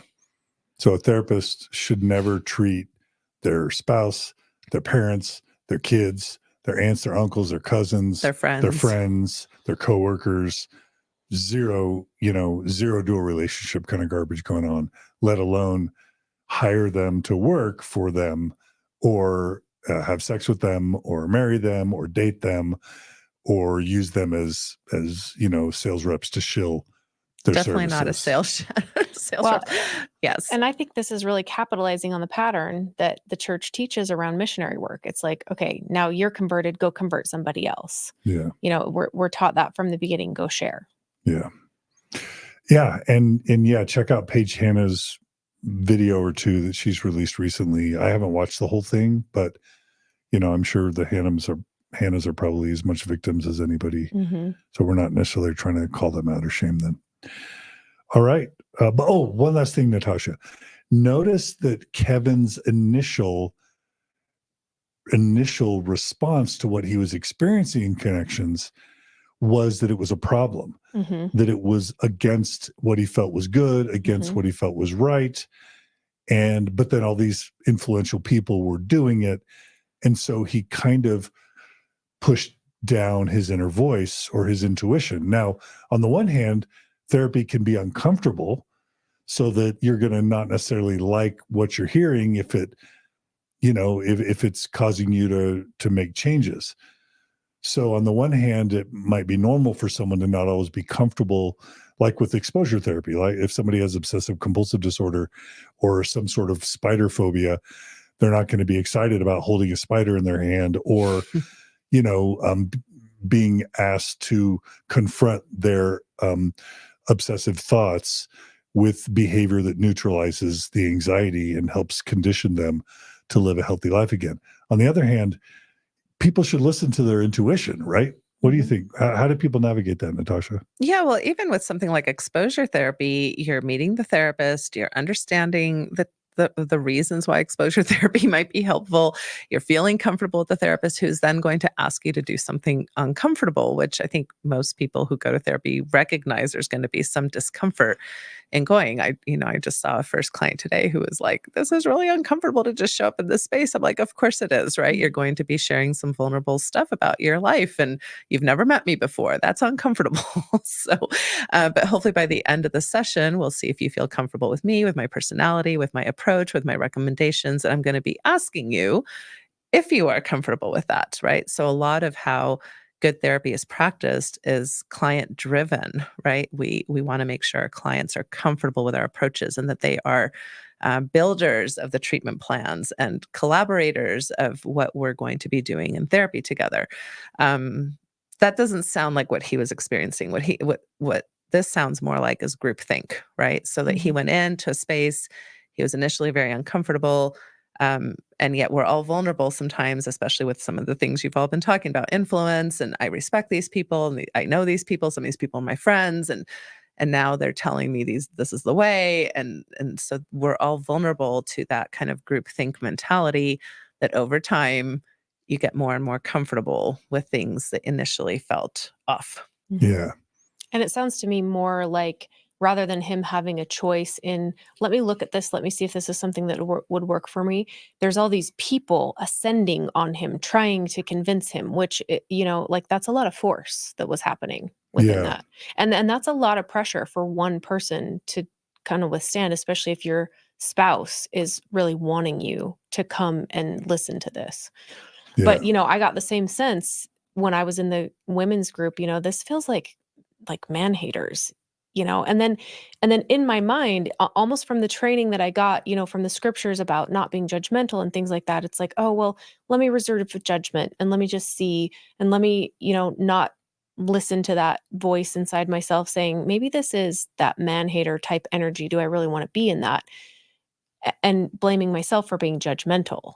I'm judging them a little too harshly. Maybe I should just step back and wait and Yeah. see, like I'm being too harsh here, maybe. Yeah. Yeah. And I'll just add my 2 cents. A good therapist is going to utilize empirically supported evidence-based treatments. That's part of the code of ethics for therapy, is not to do woo, not to do folk stuff, new agey stuff. It's, what treatments have been found to be effective with panic disorder or OCD or eating disorders or PTSD.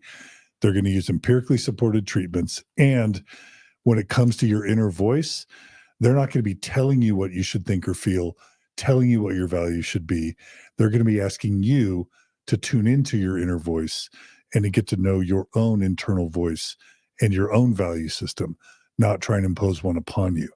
So in this case, Kevin was probably right to feel like there was something off with this group, but the group was asking him to silence and ignore his inner voice. And that should be an alarm. A good therapist won't do that. Yeah. I think. Okay, let's keep going.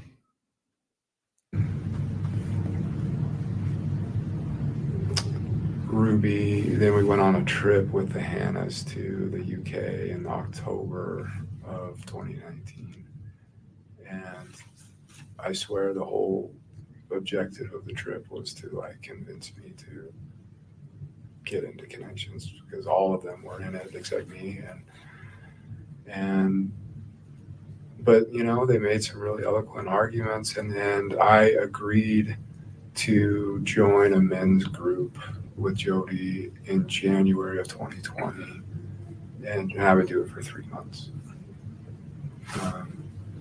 So I started that men's group in 2020, and the group, I don't know if you've ever been to an addiction recovery group, but that's what it was. That's what it felt like. I mean, there were probably 10 men in there. It was on Zoom. All of them were working through, various stages of sex addiction, porn addiction, drug addiction. And it was just it was like a 12-step group, but intended just for general addiction recovery. And I really was like, what the hell am I doing here? I don't belong here. But everyone was like, no, come here. You can learn to have a better life and a better marriage. And so I thought, okay, whatever. I went through my obligatory 3 months, and I was ready to leave. And then I got challenged to,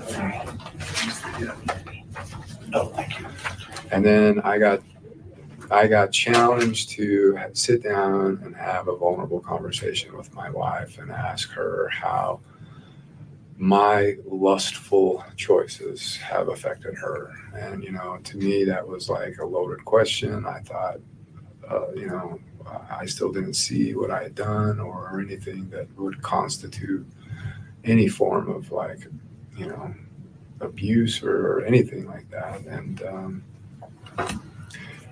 but I did. I took the challenge and I sat down, and for 2 hours, Ruby very emotionally just shared how she felt in our marriage and how the things that I, over 20 years of marriage, asking for sex as a husband frequently, or asking her to wear lingerie or things like that, how that made her feel. And it was really emotional, and it touched me. I didn't realize that she felt so strongly about that she felt so hurt by that. And so I committed that I would really give it a go. And I stayed in the men's group. And so, in that men's group, I met with Jodi every week, with the other men that were in the group. And then it got weird because... Okay. So Janae, one of the reasons I was so excited to have you on is because you were in these groups. And these groups, clearly it was like a weird ripoff of the Alcoholics Anonymous 12-step groups. Yeah. But with a really interesting flair. So can you kind of tell us how these groups were structured? Who was leading them? Mm-hmm. If you remember how much they cost, but also the accountability part, which I think was kind of weird. Yeah. So if I remember right, they were a few $100s a month, and that was for 4 sessions of group therapy. I think they averaged out to a little less than $100 per group meet per person. And I remember doing the math, there's 10 people here. How much is she making tonight? Like, that's kind of a lot. Like $1,000 an hour. Yeah, I It's like remember $1,000 thinking an that. hour, And I was right? like, wow, she's got a setup here. That's And for then, sure. but she's not in the groups, or is she? She was. She moderated every group I was in, and I think she moderated a lot of them herself. I do know that some of them she wasn't there. Yeah, and didn't have licensed therapists leading them. Yeah, and she was at every single one that I was in, Okay. with the exception of maybe one on a night she couldn't make it or something. Okay. So she was moderating my group every time. And the women's group, there were 4 main groups that she was the moderator of for every single session of each of those groups. And there were probably other groups where she wasn't, but, and we would report how many phone calls we'd made. We'd report how many relapses we'd had based on the goals that we had for the, addictions we were trying to overcome. What were some of the addictions she would highlight for people? It could be anything. Because when I think meth, cocaine, No, my addiction that I was working on in the group was yelling at my kids. So as a single mom, I was yelling at my kids more than I wanted to. And so that's what I chose as my goal, to reduce the amount of times I yelled at my kids. And so, if I got angry, there was a couple other terms that she used. I can't remember, but one of them was, if you yelled, that was a relapse. But if you got close, there was another word she called that was, like, how many of these almosts did you have? And I wish I could remember the vocabulary, but I don't. But it was all addiction recovery vocabulary with that.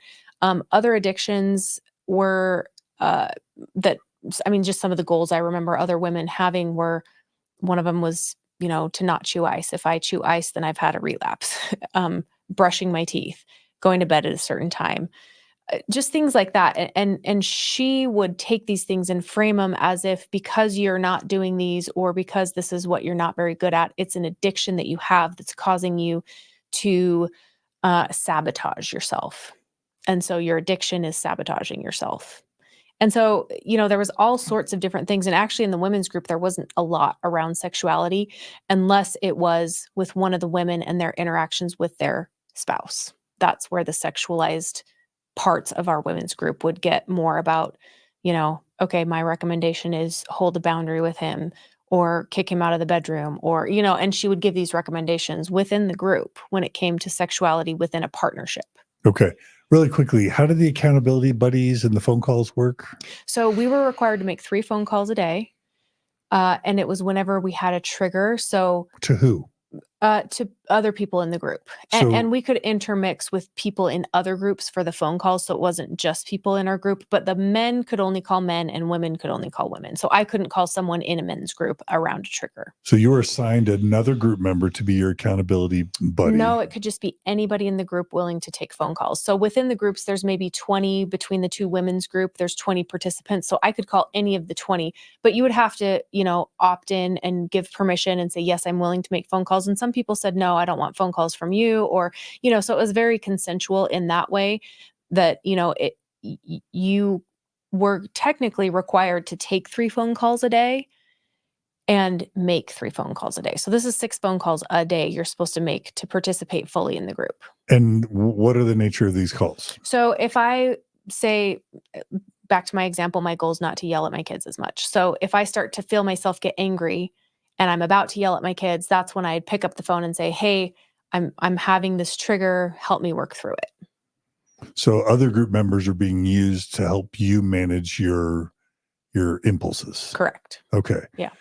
And obviously for the men, it was less benign, inappropriate things as far as just like sadness or depression or whatever. It's for the men, it was probably mostly temptations to masturbate or look at porn. Yeah. So they'd be calling their accountability buddies and say either, hey, I'm clean, or, oh, I really want to masturbate and look at porn. Yeah. Or, oops, I goofed up. Yeah. And if you reported to a fellow group member that you relapsed, what would happen then? Well, we were supposed to kind of go through the principles that we were learning in the class. And honestly, I mean, these are all, people without any credentials really to handle these issues. And we're kind of being put in a position where it's like, kind of act like a therapist, like ask them if they're in truth, ask them what their distortions are, and this is the vocabulary that Jodi has around these things. And Natasha's over here shaking her head. I know, exactly. We're coming to you, Natasha. I'm right now in a room with two, credentialed therapists. So let's be clear, I'm the layperson here, but they're in the group. They're saying, call these people within your group and work through your triggers, and then they're supposed to give you therapeutic advice. Yeah. And I am not currently licensed by choice, but Natasha is licensed. But I have the full training of a full-fledged psychologist, so I have the training. Natasha, what is it?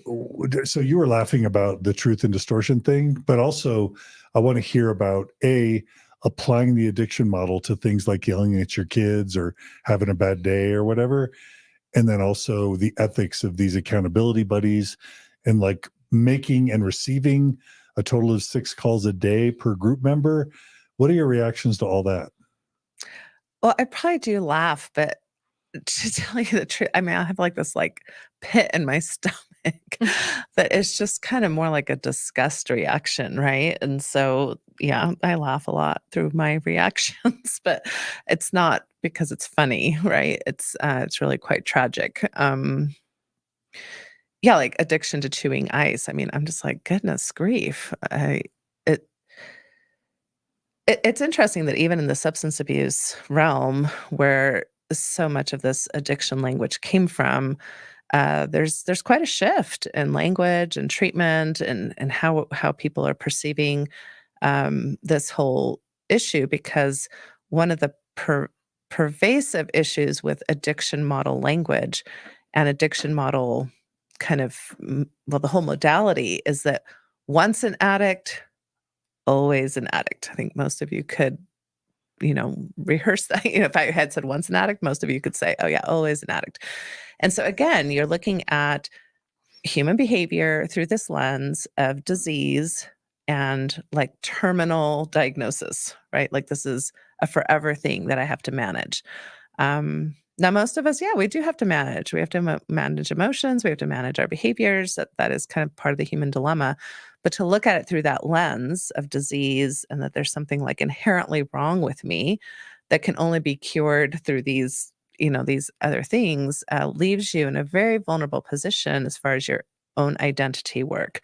And it actually goes against resilience and most of the principles that we know about what it actually means to improve your life and to make shifts and changes in our behavior, which I would think most of us can think of one behavior right now. I mean, I would like to yell at my kids less. Right.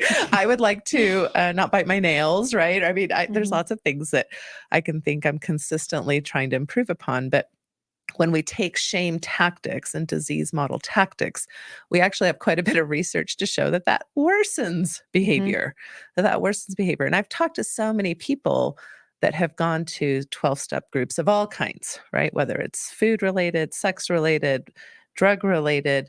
And most people do say, well, I can't lie. There was a part of that was very useful. And so when I ask more about that, without fail, the part that was useful was the community. That's what was useful.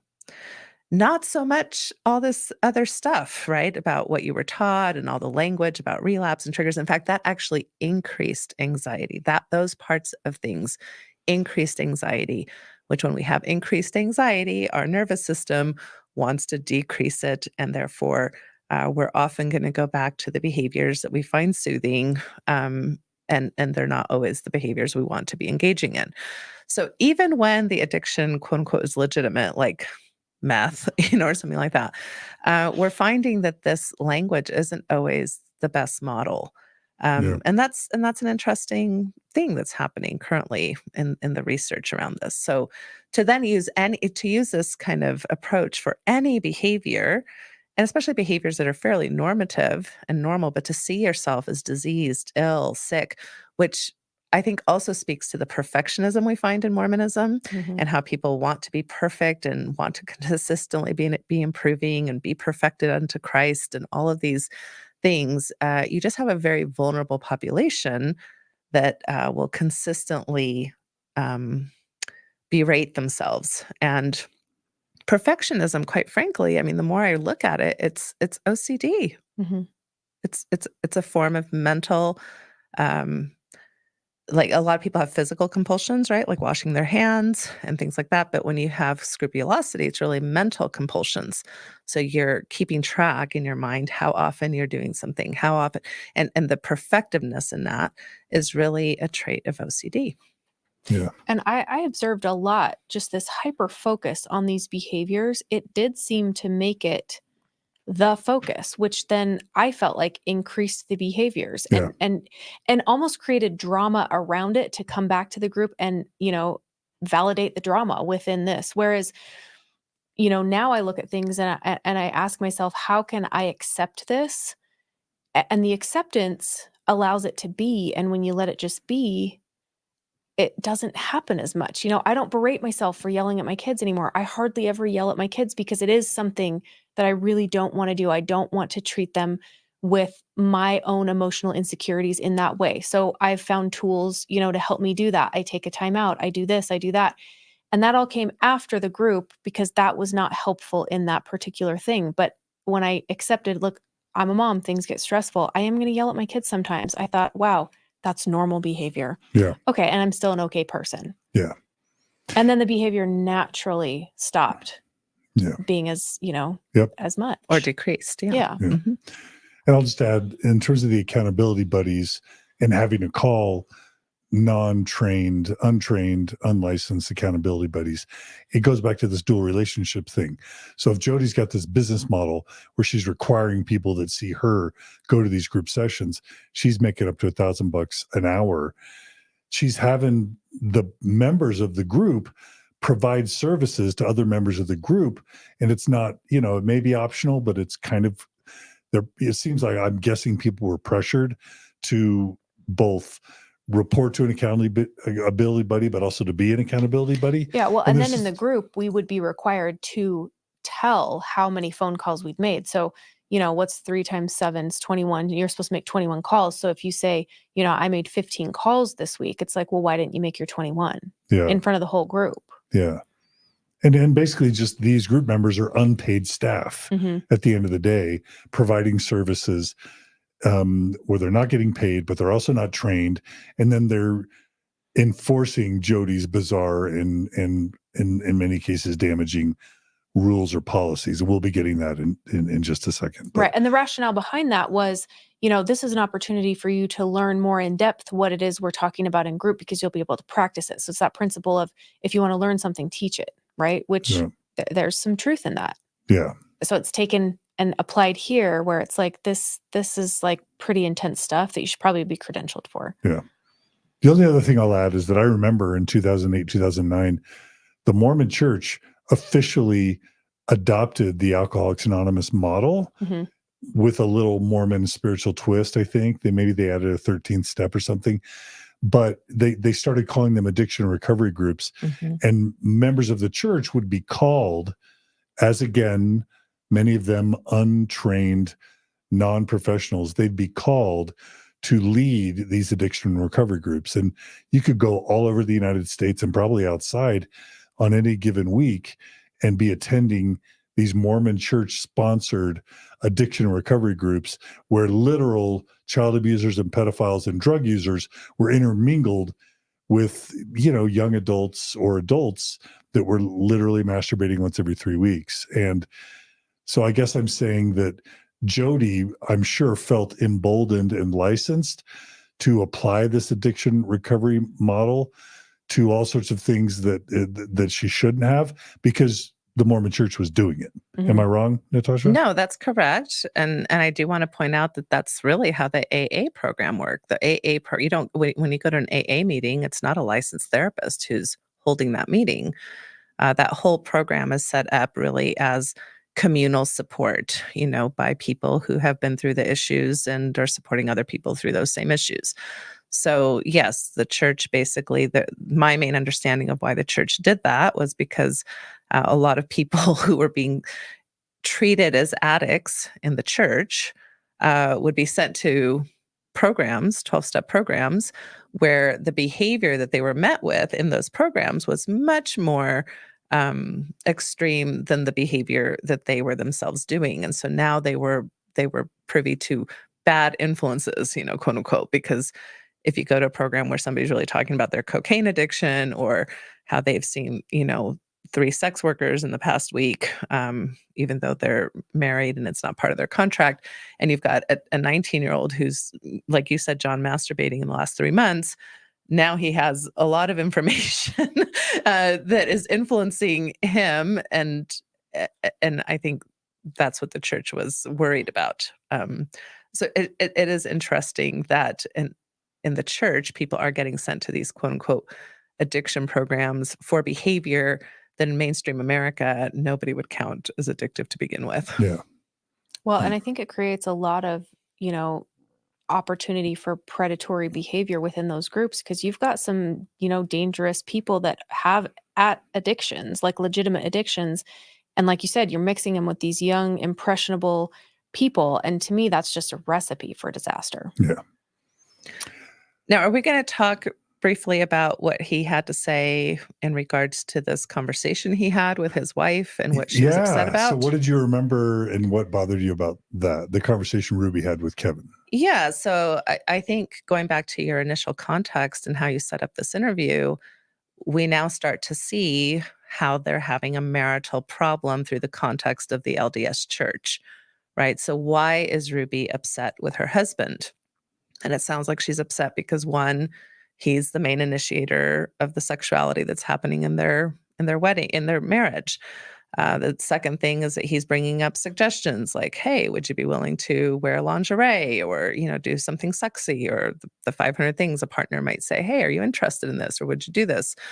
And then third was, kind of his, again, lustful thoughts, right? So that, and how this all impacted her. And when we look at how LDS structure supports marriage, heterosexual marriage between a man and a woman, the woman is kind of brought up to believe that her role is a gatekeeper. And, like you brought up earlier, that, we're to be modesty policing ourselves so that we're not necessarily feeling like we're enhancing this lustfulness from men. And men are taught to basically tamp down their lustfulness and don't be lustful. And so this sets up some really big problems right from the get-go for most LDS marriages, right? Where there's really no skill to sexually negotiate. Mhm. There's no skill to really understand how two people's different drives, needs, desires, preferences, erotic templates might be negotiated. I think there can be room for coercion and for exploitation, especially by a higher drive spouse, and especially if the spouse is a male who sees it as his responsibility to be the initiator, and then can be very hurt and be punishing sometimes if he doesn't, quote unquote, get what he wants. But it also kind of is an like erectotomy or whatever of women who are like, oh, if I do something sexy, or if you want me to look sexy, or if you want me to be sexual, that must mean you're objectifying me, and this is not the right way to be sexual. And so it just really dampens the whole erotic energy and drive of two people who really need a lot more skill set in consent and in negotiation and in sexual education as to these things being normative, and that nobody's entitled to your sexuality. And I think this is tender to talk about, because on the one hand, we talk a lot about patriarchy, and we talk about a lot of like privilege that men have in the church and how they can show up in coercive ways. But the fact that both you said, and he said that this was like man-hating clubs. I think sometimes we forget the impact of benevolent patriarchy and how actually women can be quite abusive in their tactics because they feel that they have a right to control another person's mind and body. They're explicitly taught that. So again, I'm not saying that women are just out there being abusers, but we're taught to be very controlling of another person's ability to touch their own body, what they can think about, what they can do in their own free time, like whether or not they watch sexually explicit media, in ways that we would never really allow for men to get away with, right? If a man's like, well, I don't want you using a sex toy, or I don't want you masturbating, or I don't want you reading your romantic novels, we would see that as controlling behavior. And yet we allow women to get away with this, and not only allow them to get away with it, explicitly promote it in a way that actually falls under controlling and abusive behavior in the domestic violence power wheel. And that's something we are not addressing in our culture. Yeah. And I also want to point out on the flip side of this interaction that they're having, Kevin is talking about how connecting this experience was, where he could actually ask his wife these questions and she was giving him information that apparently, he hadn't had for 20 years. And to me, what that says is there's two things happening. First of all, for whatever reason, it wasn't safe to communicate those needs and the things within the sexual relationship for that long. And why is that? And I can't help but ask, well, because we're not supposed to talk about sex. That's why. As Mormons. And so then you get into these marriages and your whole life you're said sex is bad. You're told sex is bad. Don't do it. It's awful. It's next to murder. And then you get married and it's like, okay, now it's great. Go ahead and have sex. And, we go into these relationships without any training, without the skills to communicate. And then we're taught, if you dress in modestly, you're objectifying yourself. And so if your husband wants you to now dress in these things, you're objectifying yourself. And so then you're hurt because you're having this interaction with your spouse because you don't know how to talk about it. And yet through this interaction, there's all this truth coming out and there's this connection. And it's like, this is what real communication within a marriage should look like ongoing, not after 20 years. And so then it really sets the stage for Kevin to really be victimized, in my opinion, around, okay, we had this really positive interaction. This has helped our marriage so much. And then it's going to, again, in my opinion, empower Ruby to say, okay, actually, now here's how I'm going to control all of the sex. And so it's not setting this couple up for success. It's setting them up for failure. And another way to just say all this is, get a licensed sex therapist if you've got sexual dysfunction in your marriage. Don't go to a life coach. Don't go to even a LCSW or a PhD psychologist if they're not trained in sex therapy, because it's its own specialty. Am I wrong, Natasha? No, you're not wrong. I mean, this is a really big issue. As a marriage and family therapist, I was not trained in human sexuality. I mean, that's just kind of mind-boggling. And it wasn't until I went and got my ASEX certification training that I realized how harmful I could have been and probably was prior to having that type of training, because eroticism gets villainized even in kind of basic relationships. And all of these, ideas of who's navigating who and who's fighting for what. And, you've got everything from duty sex to coercions to sexless marriages and all of those are really about power differentials in regards to sexuality.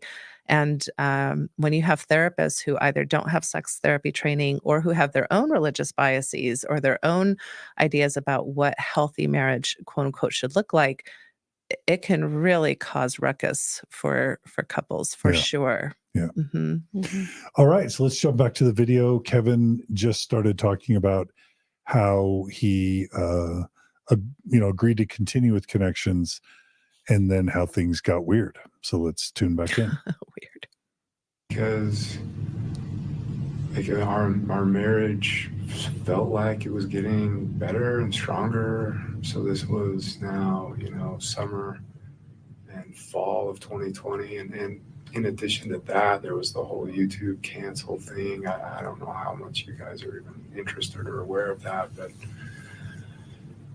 in May of 2020, some videos that Ruby released on that dealt with Chad just blew up in her face. And it was all over the news, and hundreds of thousands of TikTokers and all this stuff were just piling on and basically burned down like our YouTube channel. And overnight, like the income went, we lost 90% of the income overnight. And that was hard. Was this like which episode was this? Was this the one where they talked about like the bean bag or? Mhm. Okay. Yeah. And then they started going back and trying to dig and find, and then they find these little nuggets like, oh, look, Eve went to school without a lunch one day, or stuff like that.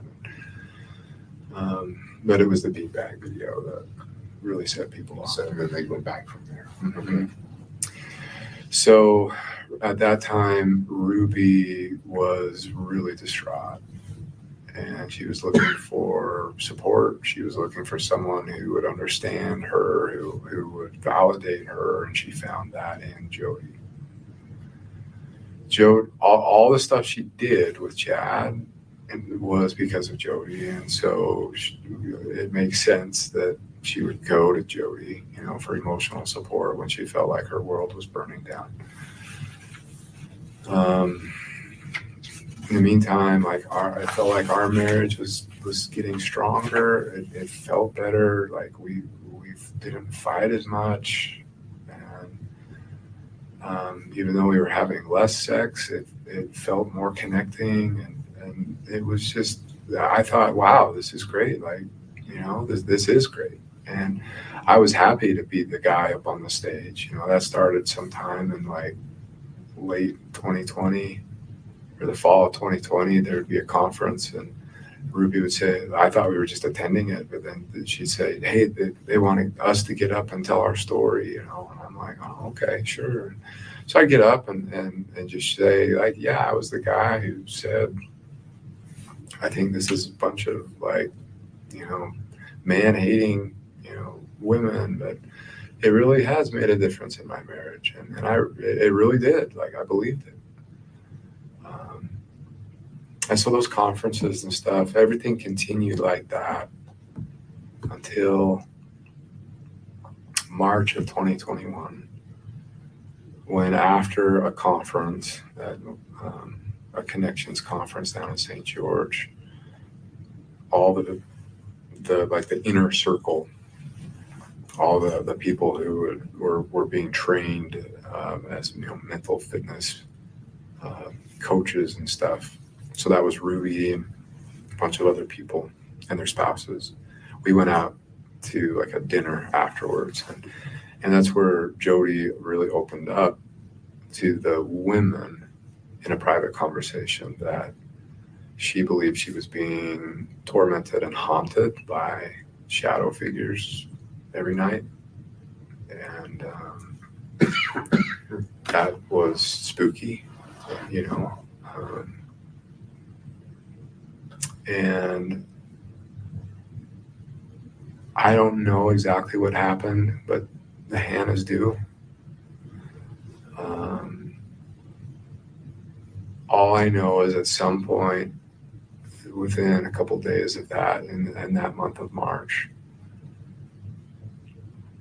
the Hannahs drove down from Mapleton and picked Jodi up and brought her back to their home in Mapleton, and she lived for 6 weeks in that home in Mapleton. And this is where, I don't know what happened, but I do know that there's two different sides of stories. They tried to introduce her to a new cult lady that the Hannahs were getting into. So they wanted to merge their cults into one, apparently. And Maybe. So I don't totally know some of this backstory here, but I do want to just address a couple things really quickly. So this idea of spirits and evil spirits and demons, we've talked a lot about that as it relates to Chad Daybell and Lori Vallow. But I just want to lay it straight for those who have never been Mormon and don't know. It is absolutely fundamental core Mormon doctrine.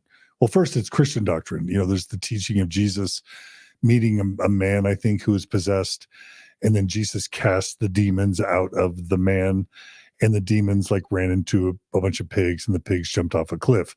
So like this starts with Jesus teaching that there were demonic spirits and that they could possess humans and also animals. Mormonism takes it to 11 because the Mormon church literally teaches that Heavenly God, Heavenly Father, and Heavenly Mother or mothers all existed before this earth even existed, had billions and billions of spiritual children. And in this debate up in heaven about how earth should be, basically Lucifer and a third of all of Heavenly Father and Heavenly Mother's children as spirits were cast out of heaven, sent down to earth to then literally possess and try to persuade Heavenly Father and Heavenly Mother's righteous children to do evil. And so Mormons believe that we are constantly surrounded by evil spirits trying to tempt us to do bad. This is not like fringe Mormon doctrine. This is core Mormon doctrine. If you go to the Mormon temple and go through the Mormon temple ceremony, you literally have like, Peter, James, and John casting Satan out of the garden by raising his right hand to the square. If you go to LDS.org right now, or whatever the website is called, churchofjesuschrist.org, you can look up casting out demons and you'll see like graphical images of like, Mormon priesthood holding men casting demons out. And then you'll find many, many, many scriptures that say Mormon priesthood power. One of the features of Mormon priesthood power is the ability to cast out demons. So I just want to make sure people understand that's core Mormon doctrine or theology. Janae and Natasha, do you guys have anything to add to that? Am I wrong? No, I mean, that's accurate. And I would also say, as I interacted with Jodi, she would bring up quite regularly, there's these evil forces after us and we've got to fight evil and we've got to, all this stuff about evil and Satan. And, it was odd. Yeah. And Natasha, I want to just ask you, number one, the ethics of interjecting this idea of evil demonic spirits into questions of mental health. What are the ethics of that?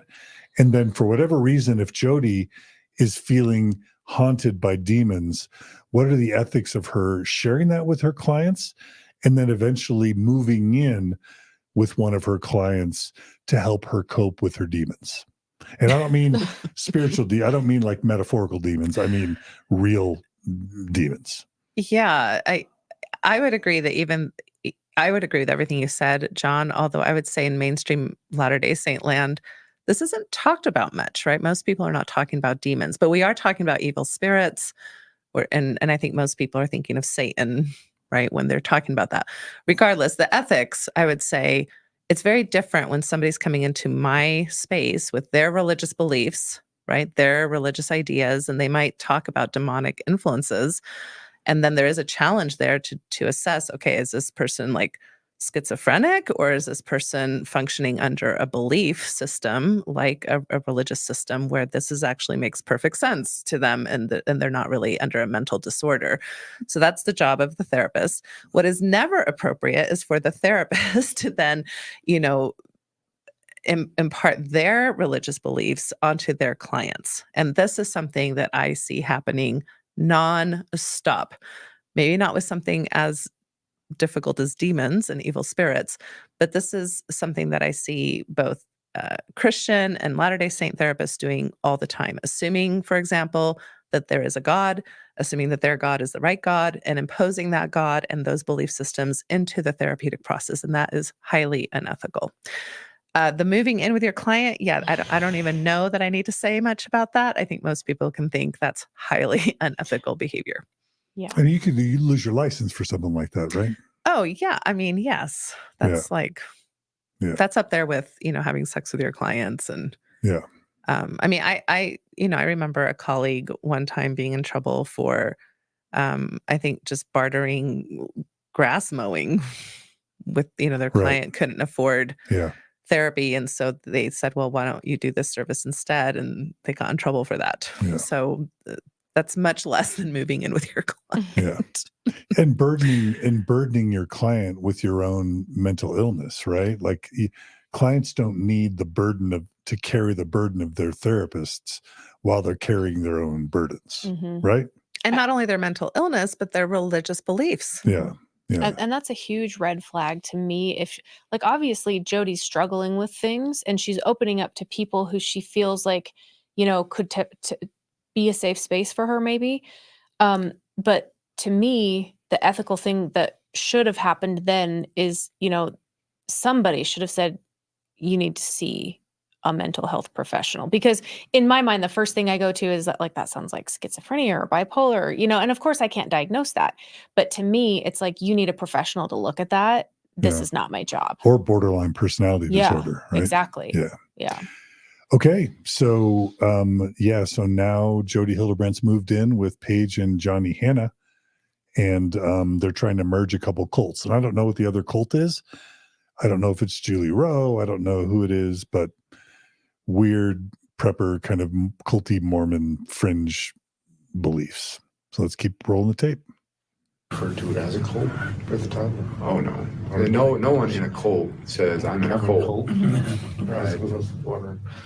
Doug, from your perspective, it looks like two cult leaders merging together. From where I stand now, absolutely.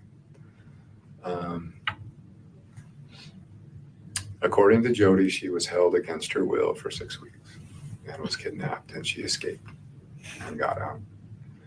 According to the Hannas, after 6 weeks of Jodi stabbing herself with forks and knives, cutting herself, and wanting to commit suicide and trying to seduce the husband of the family, they kicked her out.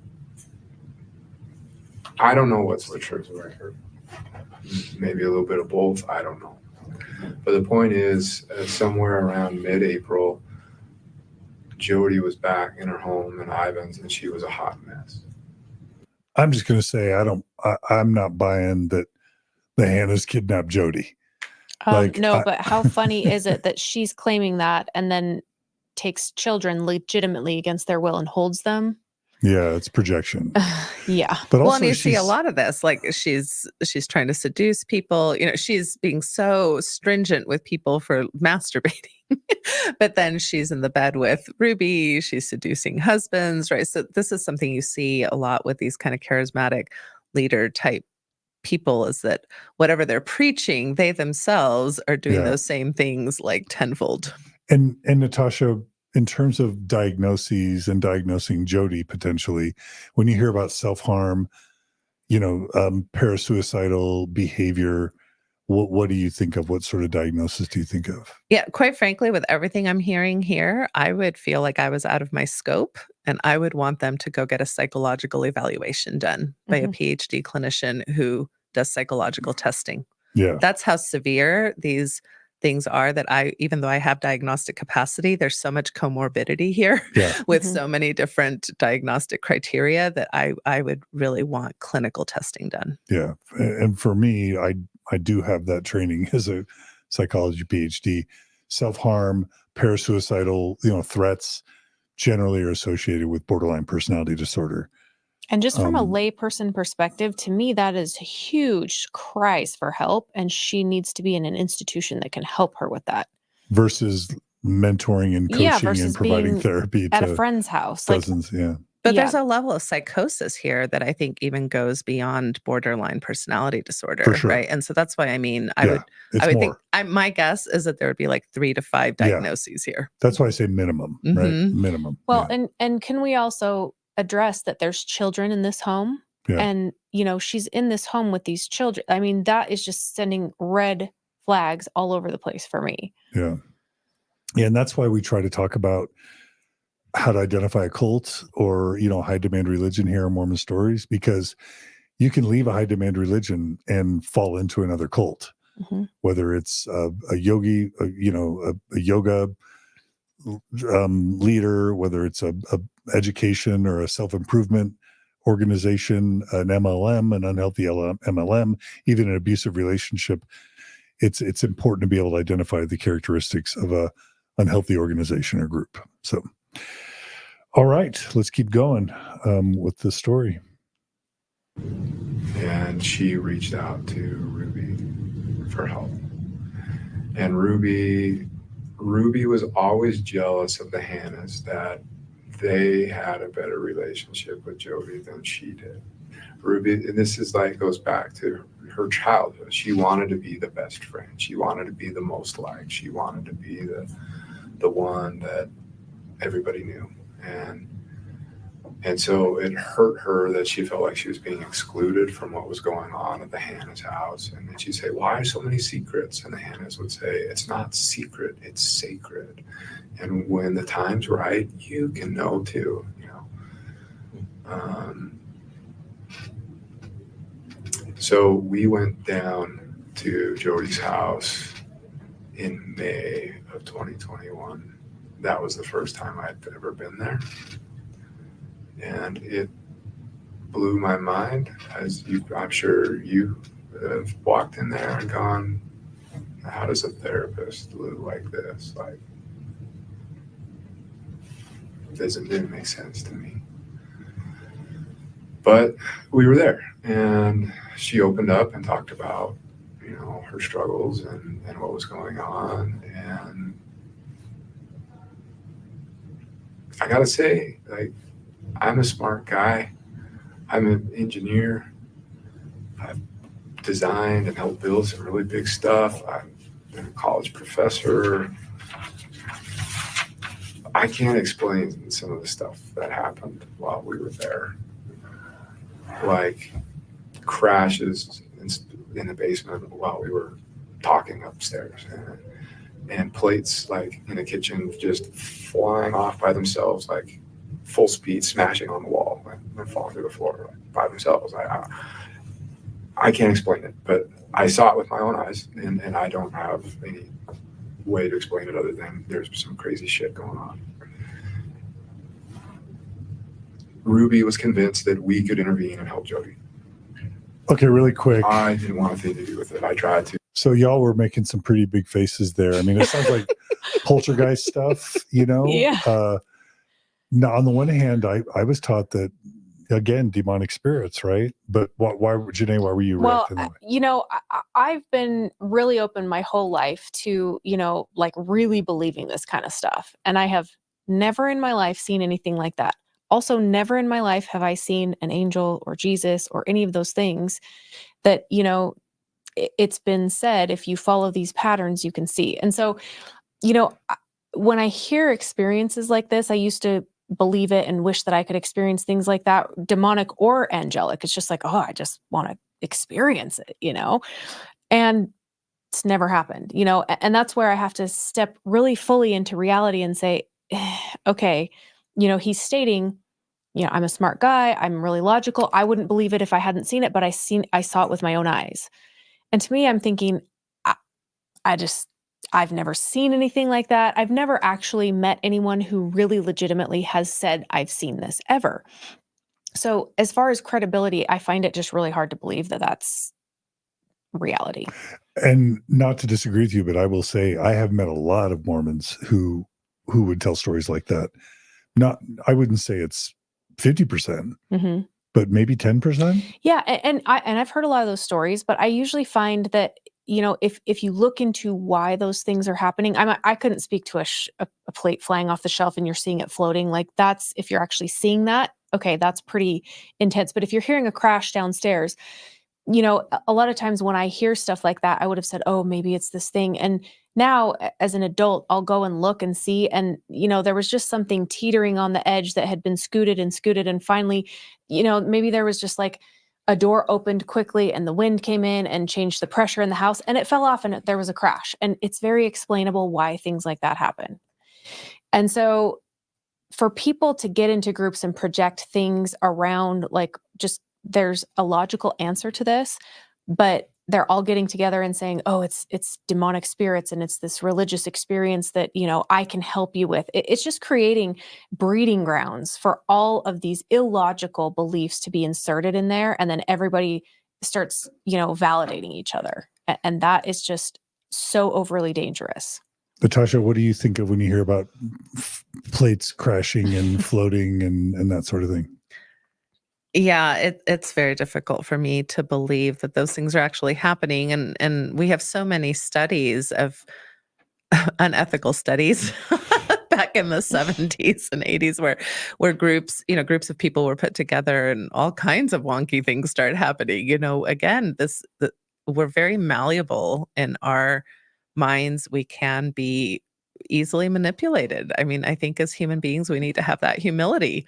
We can be easily manipulated. Even university professors at BYU? Even university professors at BYU. Even me. Even you, John. Like What? all of Wait, us. What? Now you've gone too far. Okay, but I'm going to blow your mind. Janae, I'm going to blow, Natasha, I'm going to blow your mind. Okay, blow our minds. I'm going to read you guys from Mormon scripture, and maybe you guys already know this, but I'm going to act like it's going to blow your mind anyway. So this is Doctrine and Covenants, section 129. It's currently, Mormon scripture. This is currently Mormon doctrine. I'm going to read to you from Orthodox Mormon scripture. Okay, here we go. DNC, this is current Mormon scripture. DNC 129, verse 1. There are two kinds of beings in heaven, namely angels, who are resurrected personages having bodies of flesh and bones. For instance, Jesus said, "Handle me and see me, for a spirit hath not flesh and bones, as ye see me have." Secondly, the spirits of just men made perfect, they who are not resurrected, but inherit the same glory.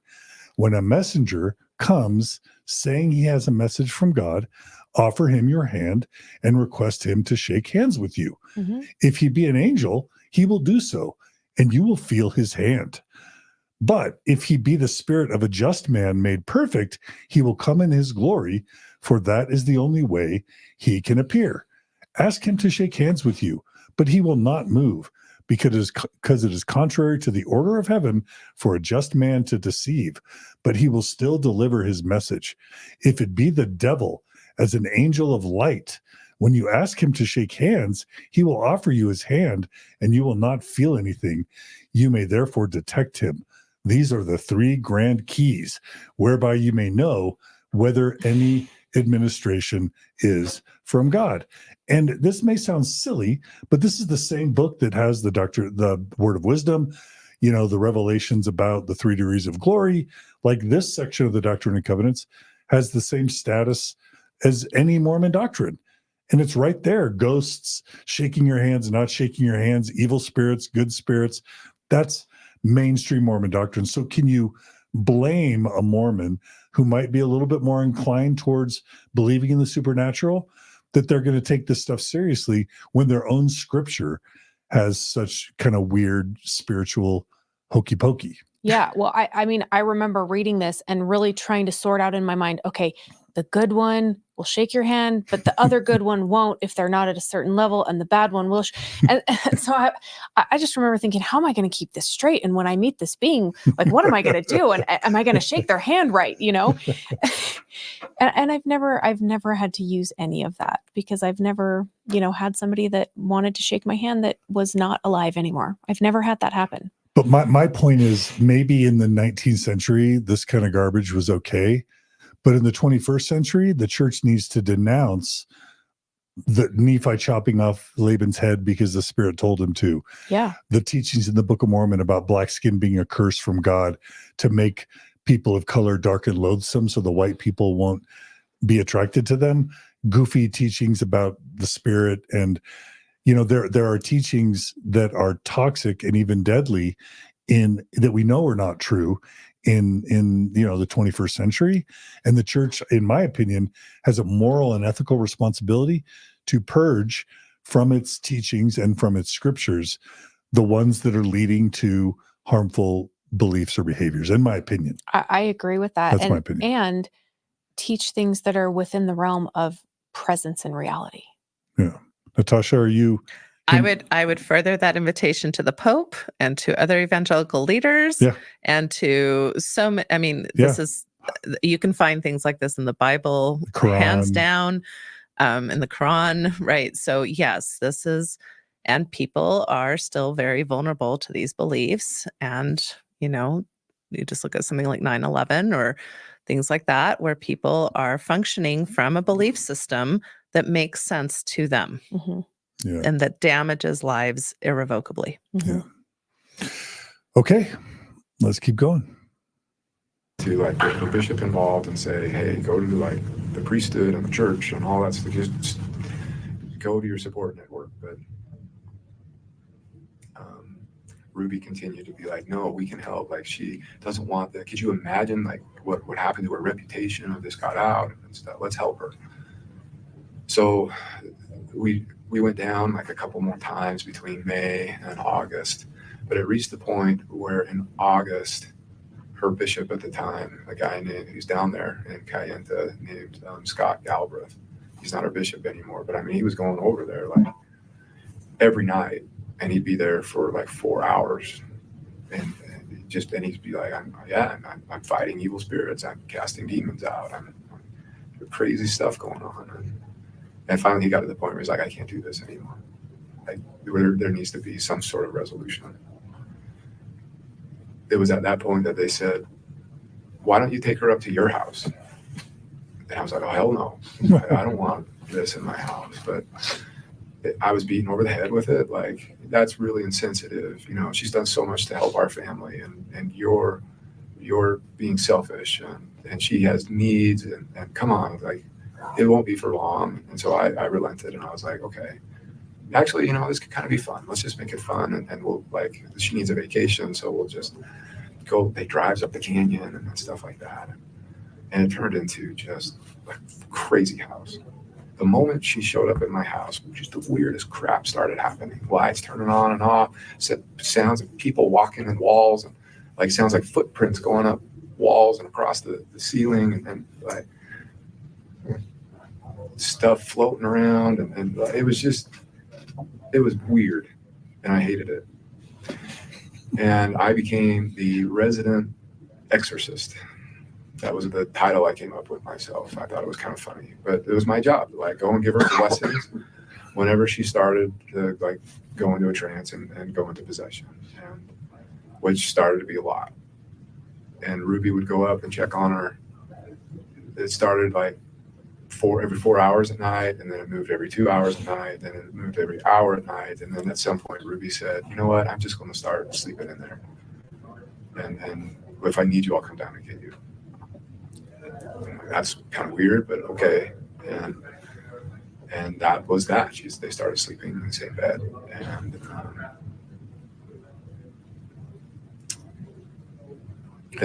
So there we have it. Jodi Hildebrandt starts sleeping in the same bed as her client, Ruby, and Kevin is kicked out. I mean, in effect, kicked out of his marital bed. Like Jodi got the master bedroom, so they were both kicked out of their bedroom, and then Ruby got access to the bedroom again. And now Kevin's sitting here in his own home, kicked out of his bedroom, while these two women have overtaken the bedroom. Ethic check, Natasha. How's that for the ethic check? That sounds ethical in your book, right? Yeah, it fails the ethics test. I know that I have really high expectations here for ethics. It fails. Yeah. But to your point, John, it's interesting to hear about this bishop even that comes in and is playing this exorcism role, which again, in my experience, having been a member of the church for as long as I have been, I never heard of this kind of stuff. I heard of it. Like to your point, Janae, I never knew of anybody who was actually doing this kind of stuff, right? And so it's just interesting that everybody was kind of playing into this idea and trying to, again, treat it like we see many problems in the church through priesthood instead of mental health.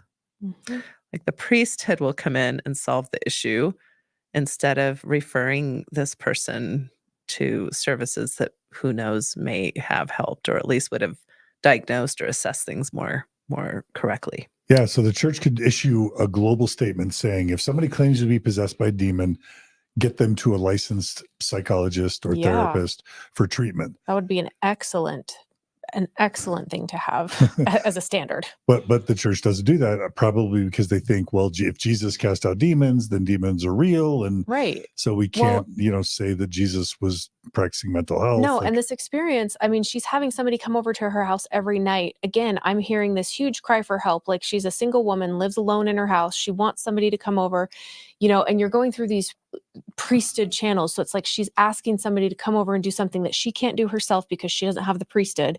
So it's creating this, environment of importance and needing. And to me, this sounds like a huge manipulation. And then on the other hand, with that, it's like these bishops are not, they're not trained to do things like this. Yeah, for sure. Yeah, we recently interviewed a panel of Mormon bishops, and they get pretty much no training, let alone. And I'm thinking this man is being taken away from his family for hours a night because there's this woman that's just desperate and literally needs mental help. Yeah. And, he's in this position where he's called. So it's his responsibility to take, like, he's not qualified for that. Yeah. Now, I'll broach on a subject that's really sensitive, and it's almost impossible to talk about this topic perfectly. But, when I interviewed Jodi Hildebrandt, Jodi's niece, Jesse certainly wondered whether Jodi herself was on some part of the LGBTQ spectrum. And this is not to in any way try and be stereotypical or stereotypically describe lesbians, for example, or bisexual people or whatever. But like what I'm hearing journalists and others say is, well, she hated men, and, she got divorced pretty quickly from her husband. And she, even by Jesse's account, she displayed many behaviors that in even Jesse's mind, some people associate with being lesbian, although we know the gender binary is problematic and gaydar is not necessarily real. And you should never sort of say, oh, he's this way or she's that way, therefore they're gay or lesbian. Having said all that, if this is culminating, if her mental health problems, if she's self-harming, if she's obsessing about talking about sex all the time, and then by her own histrionic, she's ending up in bed with a woman or other women, you have to ask whether maybe she was repressing her own sexuality. And that's speculation, and you shouldn't do that. But everybody's asking that question, including people on my chat right now. So, Natasha, do you have a response to that? I know it's a tricky thing to talk about. Yeah, I think there could be a lot of things. It could be one factor. I know that our LGBTQ community in the church suffers tremendously, and especially at the age that Jodi is. She would have been raised in a space where, we had just zero tolerance. We still pretty much have zero tolerance for LGBTQ folks in our community. And when you are asked to suppress a part of yourself that is so paramount to your identity, of course, that's going to lead to internalized shame, internalized psychological, illness. And we know that LGBTQ folks who come from these kinds of religious backgrounds do suffer with complex PTSDs, do suffer from all kinds of conversion therapy. That's another type of therapy we haven't really addressed yet today. That's another form of child abuse. In fact, it's now illegal in most states here in the United States to offer conversion therapy to a minor. So who knows, right? What could have led to a myriad of these symptoms that she's expressing.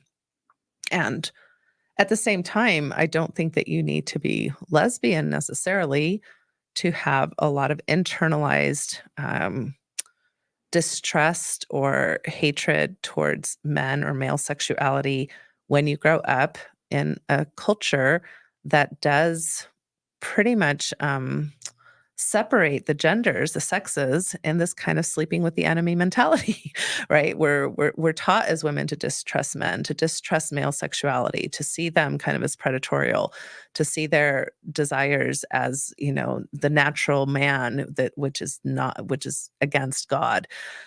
So lesbian or not, these are not ideas that I would find that uncommon to have as a person who's been raised in this particular way. And that also has probably other factors that are contributing and exacerbating her beliefs. Anything you want to add, Janae? Well, I'm just seeing again a lot of inner conflict within Jodi, and Jodi's the only one that can answer that question. Where is it coming from? But I would absolutely wonder, is that coming from your own conflict within yourself around the values you're taught and the natural inclinations you have to maybe be attracted to women, and really trying to fight that within yourself, that would feel like it's a real war within yourself. And maybe that's the demon she's referring to, you know? Yeah. That's what I'm seeing. And then the self-harm could be, and we're all theorizing, is like punishing yourself for the lustful feelings that you're having, that you attribute to demons. Yeah. I mean, that's just, we're theorizing here, but you know, especially never Mormons are like trying to figure out what's going on here. This is maybe our best attempt to explore some of the possibilities without, without trying to actually say what we think is really happening, because we are speculating. Yeah. Yeah. Well, maybe better than to say what we think is happening with Jodi, we can just say these are some of the trends that happen to a population that is dealing with these kinds of belief systems to grow up in. So it is not unheard of to have internalized homophobia to turn into something that is very sick and disturbing in your own life, right? And it doesn't help with wellness. And so, again, systemically, what is the church going to do to start including an entire segment of society into their quote unquote plan of happiness? Like right now, there's no inclusion. There's no way for a person to be healthy and be a member of the Church of Jesus Christ of Latter-day Saints who is on the LGBTQIA 2 Spirit Plus spectrum. Yeah, absolutely. All right. Let's, now that Kevin's kicked out of his marital bed and Jodi and Ruby are sleeping in the same bed, let's see how that progresses. And she started having like trances and stuff, I would say probably September, where she believed that she was going to heaven and seeing God and Jesus and talking with him. And she would get together with Pam Botcher. Ruby, Pam, and Jodi would get together and do these interventions.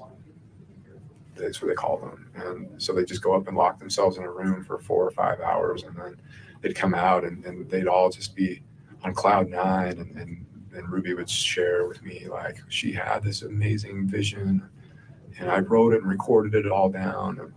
And we have a work to do from God, and you're part of it, and the bishop's part of it, and we're all part of bringing all this stuff to the world. And so it was, and it continued like that until I wanted to move on with life.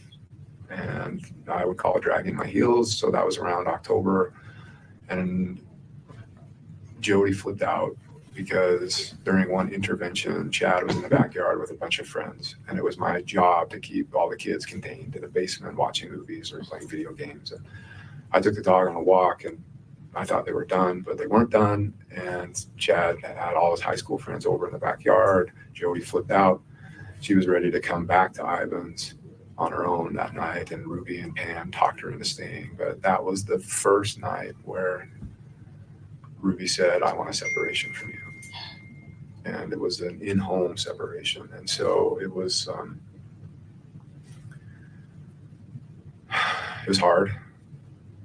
Basically, there were all these rules now placed on me. Like, I could leave when I wanted, but I couldn't come back until Ruby gave me permission. I couldn't come into the kitchen to eat until Ruby gave me permission. And the upstairs where Jodi roamed was completely off limits. I couldn't go upstairs anymore in my own house. And there would be, Ruby would dictate all of the terms of how our interactions would be, when we would talk, and that was hard. And it was during that time that I really became, I would say, dependent upon Ruby. Like, if she said a kind word to me, like, my whole day was made, right? And so that separation continued all the way up until the holidays, maybe the last week of December, first week of January. And then Ruby ended that separation. Jodi went home. Okay, really quickly. So this is, when I first learned about Jodi, it was from someone who I met, who basically said, oh yeah, and at the time he was a believing Mormon, kind of questioning his faith. His wife was a true believer. And he's like, oh, I'm seeing this therapist because I'm an addict. I masturbate occasionally. Currently I'm sleeping on a mattress in my office because that's the consequence that Jodi encouraged my wife to inflict upon me, because I can't stop masturbating. I'm relapsing. And he was in the men's group probably around the same time you were in the women's group, Janae. But he's basically in the doghouse, not sleeping with his wife, sleeping on a mattress in his office, which is humiliating. And then when he relapses, he brings his relapsing to the group, calls his accountability buddy. The accountability buddy makes him confess to the group. And then when he confesses to the group, his wife is encouraged to punish him more. And if she doesn't, then she's labeled, I guess, as an enabler. Right. And so the group, under Jodi's direction, pressures this guy's wife to kick him out of the house for 6 months. But even before that, it wasn't just he's sleeping on a mattress in his office. She's told no emotional connection, no hugs, no emotional vulnerability. He's to be cut off, not just physically, but emotionally, or you're enabling his bad behavior. And sexually. And sexually, all of the lees. And so, and eventually he was kicked out of his own house. He's paying the mortgage. All he did was masturbate every, week or every 3 weeks. And he's eventually kicked out of his house, and eventually they get divorced. So 2 questions. Janae, did you see that sort of pressuring from Jodi to married couples while you were, in these women's groups? Yeah. Any stories you want to share? It was, I mean, there was mattresses in offices at the time. There was Jodi recommending, don't be intimate for this period of time. All these recommendations that seem like this is really inappropriate for how you're projecting yourself into this couple's marriage and home. And I'm also looking at the repercussions of this. If you're telling your husband, oh, you have to go out and get an apartment, like financially, is that viable for this family? Is that really the best thing for them? If your husband, is wanting sex more often and you're saying, okay, cut it off, doesn't that seem like that would exacerbate that problem as well? Like, no one should ever have sex with someone that they don't want to, even in a marriage. It's always got to be consensual, but cutting it off, do you think that's going to help the problem or hurt it more? And I looked at these things and I just started thinking to myself, this feels more harmful than helpful. And that's what I started looking at really, with these recommendations that I'm hearing from the leader of the group, the professional. And I'm thinking, this is not what I would want for my family. And this is also after I had lost my husband. And so in my mind, I'm like, I would give anything to be with my husband, to allow him to be in our home. If he was masturbating, I could care less. The fact that I could have his presence here with me would be the most meaningful thing in the world. And she's telling these women to kick their husbands out, after I had experienced a loss of this. So to me, it was really conflicting hearing this advice, because I'm like, that's not a positive, impactful relationship advice. Yeah. That you're giving these people. That's not good for the relationship. There's a lot better tools that could be used to help the couple communicate better and connect better versus separation.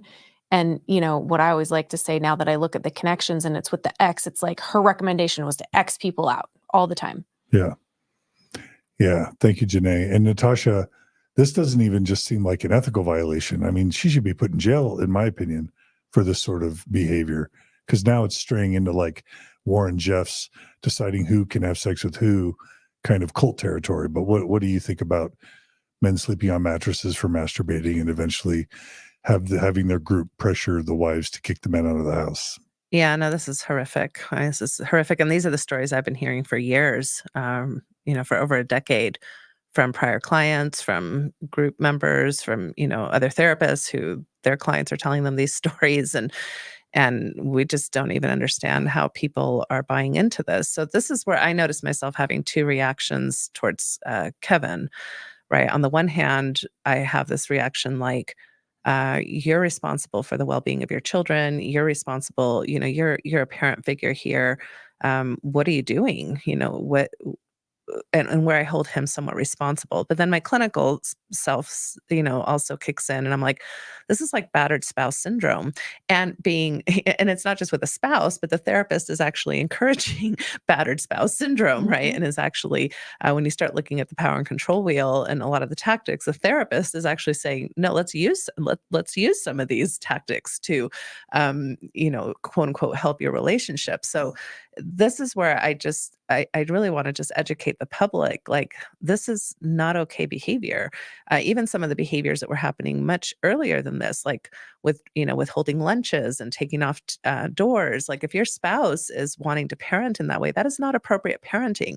That is not something that you need to be in unity with your spouse on. This is where you need to start challenging and getting the help you need, even if it's legal help. And then when it comes to this, like the sex punishments, I very few times in my career have I offered what I call, a sexual sabbatical. And again, from this perspective of, would this be helpful? And usually it's when within that relationship there has been marital, like, rape or assault or coercion or long histories of duty sex, where it's like this couple needs a break from their sexual interactions with each other so that we can heal and repair. And then and immediately we start with, what are ways that you can be affectionate? What are ways that you can connect, even if they're not sexual, because that wound has been so deep for them. So it's not like it's never appropriate to offer that as a suggestion, but again, it's a suggestion and it's not a mandate and it's not a punishment. It's a way to, relax the patterns that have been there so that you can recreate new ones. So everything about this to me is just, I don't know what other word to use than just horrifying. Yeah. Yeah. Amen. And it would just be so nice with all the money that Mormons pay, 10% of their income for their lives. 2 hours a week at church now, used to be more, plus all the church education. Would it be amazing if the church could teach ethics, encourage therapy, but also teach their members the ethics of therapy? Because there's no reason why a BYU professor should allow a therapist to destroy his family. But, from Adam Paul Steed's interview, we know that if Jodi started to get opposition from the husband, she would convince the wife to falsely accuse the husband of, like, being a child abuser or a pedophile in a way that would make the husband terrified that if he ever crossed Jodi, he would end up in jail and on a sex offender list. Like, that's how severe, Jodi's influence became with the women that she would control. So that's again, me not trying to make excuses for Kevin, but to say that if Kevin experienced anything like Adam Paul Steed, he was probably terrified that if he crossed Jodi, he was going to end up being accused of pedophilia and have his life ruined by Jodi. Yeah, and that's on the extreme end. On the less extreme end, it's still, there's this, if Jodi can get the wife to control the sexual aspect of the relationship, she can dictate what's happening. And that's another form of sexual control that is abusive. Yeah.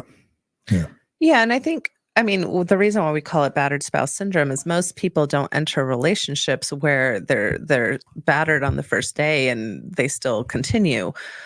Many of you have heard the metaphor of the frogs in the pot, right? So if you put a pot into boiling water, it's going to jump out. But if you put frogs into tepid water and then boil it over time, just slowly warm it up, you die, right? And so we as humans have that, and this is part of groupthink. This is part of how we're vulnerable. And so even though there are aspects of me that are like, goodness, Kevin, like, step up and protect your kids, there's also that understanding that this over time, and especially with other people in play, it can feel very daunting and you don't even realize that you're being battered. Like, even earlier when he said, oh, our relationship was getting better, because we were having these conversations where we were feeling like we were bonding. And you can bond over shitballs all day long and feel better about it. But that doesn't mean that what you're bonding about is very healthy. So even that sense of not knowing what to trust, because you're saying, well, we are improving. But it is also fascinating to me that so many of these people have lots of means, and not once do I hear them contacting a lawyer for legal advice. Yeah. And I just think that's fascinating. And again, what's the culture? The culture is, will you go to your bishop? It's kind of like the same that we see with sexual trauma. People don't go to the police, people go to their bishop. And I see that a lot in these vulnerable spouses. And I think we do need to name that men are victims of spousal abuse. And it's usually more emotional. It's usually more psychological abuse. Usually violent abuse is usually perpetrated more on women. Statistically speaking, it's not that women can't be physical with their male partners, but this is a really big problem. Yeah. And I can't help but think, if the tables were turned and the gender roles were reversed, and it was, Ruby that was dragged into this cult, and it was Ruby that, by her husband, how differently would we react to her in this position versus him? Yeah. That's good. All right. Let's keep going. Like the second week of January. But by that time, like Ruby, Pam, and Jodi were completely determined to do this work that they felt God had for them. And I thought it was crazy. Like, I thought it was just batshit crazy. Like, Ruby, you have a reputation. You have a multi-million-dollar business. You have a brand. And you were just giving it away. She wanted to legally, like, work with Jodi's attorney to basically give Jodi 8 passengers and become an employee of Connections. So basically the contract was Ruby gives Jodi everything and Ruby gets nothing in return. Our manager, our YouTube manager at the time was like, red flags. Like, I don't know how to tell you, she is scamming you. Ruby fired him. And I was like, I believe our manager, I think he's right. And Ruby started threatening me with another separation. And just like, this isn't about money. This is about doing God's work. So we continued in that dynamic for the next 6 or 7 months until she went on a trip with Jodi and Pam down to. Okay, really quickly, like Janae, I saw you were nodding your head. Oh my gosh. As the owner of a YouTube channel that's very successful. I mean, the level of mind control that's going on there, because if you can convince a creator to just give up everything that they've worked for, at that point, I would question if there's any logical mind left. And the hard thing about that is where, Ruby kind of did this and she has the control over it. If Jodi can get the control over that, I mean, she can manipulate in any way possible. And that scenario just tells me the level of mind control Jodi has over Ruby at this point. Yeah, it's a full-blown cult. It's a full-blown cult. Yeah. Yeah, it's terrible. All right, let's keep going. To Arizona. And I think they, like, when I read her journal, she went into Mexico or something and bought drugs or something, like prescription drugs for the emergency kits. And when she came back from that trip, before she even brought the bags into the house, she pulled me in and said, I want to talk with you. And that's when she asked me to leave. And that was July 20th, 2022. My interactions with Jodi at that point became one of Jodi. I was still in the men's group, but the dynamic changed. Instead of being like one of the top people that helped run groups and help support, all of a sudden I felt like I got knocked to the bottom. And Jodi was just piling on me every week in the men's groups. And the other men just do whatever Jodi does. If Jodi piles on somebody, they all pile on. If Jodi praises somebody, they all praise. And so it really felt like a pack of dogs. And Jodi was the alpha. And whoever she, sicked the dogs on, they would go. Whoever she praised, the dogs would just lick them up and down. And that's how these groups went. And so once I was in separation, every week was just hell, psychological hell. And Jodi was running it. Everything was on Zoom. And I knew that the only way I would ever get back into my house was I had to get Jodi's approval. If I didn't get Jodi's approval, I would never get Ruby's approval.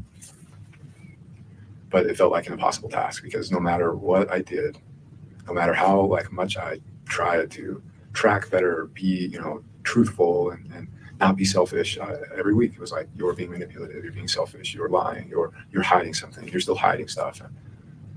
And I really started to question my sanity, honestly. Is Jodi that you're talking about? Can I just say something really quick? Yeah, please. And please understand that nobody has the right to ask you to leave your home. Until a police or a court order says that you should leave your home, nobody has the right to kick you out of your own home, to give up custody of your own kids, or just to leave the premises. That this is so important why don't we have a basic research that tells you something like that, right? And so, if you don't feel safe in your own home, you can leave and you can call the police to get a protective order in place, but nobody has the right to tell somebody to leave their own home. Yeah. Certainly not a therapist that wants your business and wants your money and wants your influence. Yeah, that's a lot of red flags you just named right there. Yeah. I mean, it's outrageous. But it's important to note that the Frankies weren't the only victims of Jodi. No, there's been Oh, hundreds, no. and maybe thousands Yeah. at this point. Yes. Yeah. I've had clients that, he would come home from work and everything had been taken from the home. So I mean all kinds of things due to these kinds of suggestions or recommendations or really commands almost. Yeah. And it all came back to Jodi making a lot of money and having a lot of power. Yeah, and also it's important to note in this situation the level of isolation Kevin's experiencing, and then when he's going to these groups to try and get this approval, the level of shame that's being projected on him. Like, how difficult would that be mentally to try? And then, not only in that isolation, you're literally alone, because I think he goes on to say how alone he feels, and he just goes to work and comes back to his apartment. And that's his whole life. But also, being withholding your children, withholding your family from somebody's life, how detrimental would that be? The people that are supposed to love you, and you're saying you may not interact with these people. Yeah. And the husbands were cut off from their kids as well as their spouses. Mm-hmm. Yeah. Yeah, which to me, that's criminal. Mm-hmm. That's criminal behavior. Which, again, from my perspective, the first time I heard this, I was like, well, is it any surprise that you got kicked out of your house? I could see that one coming, because that's what Jodi does. That's the pattern, right?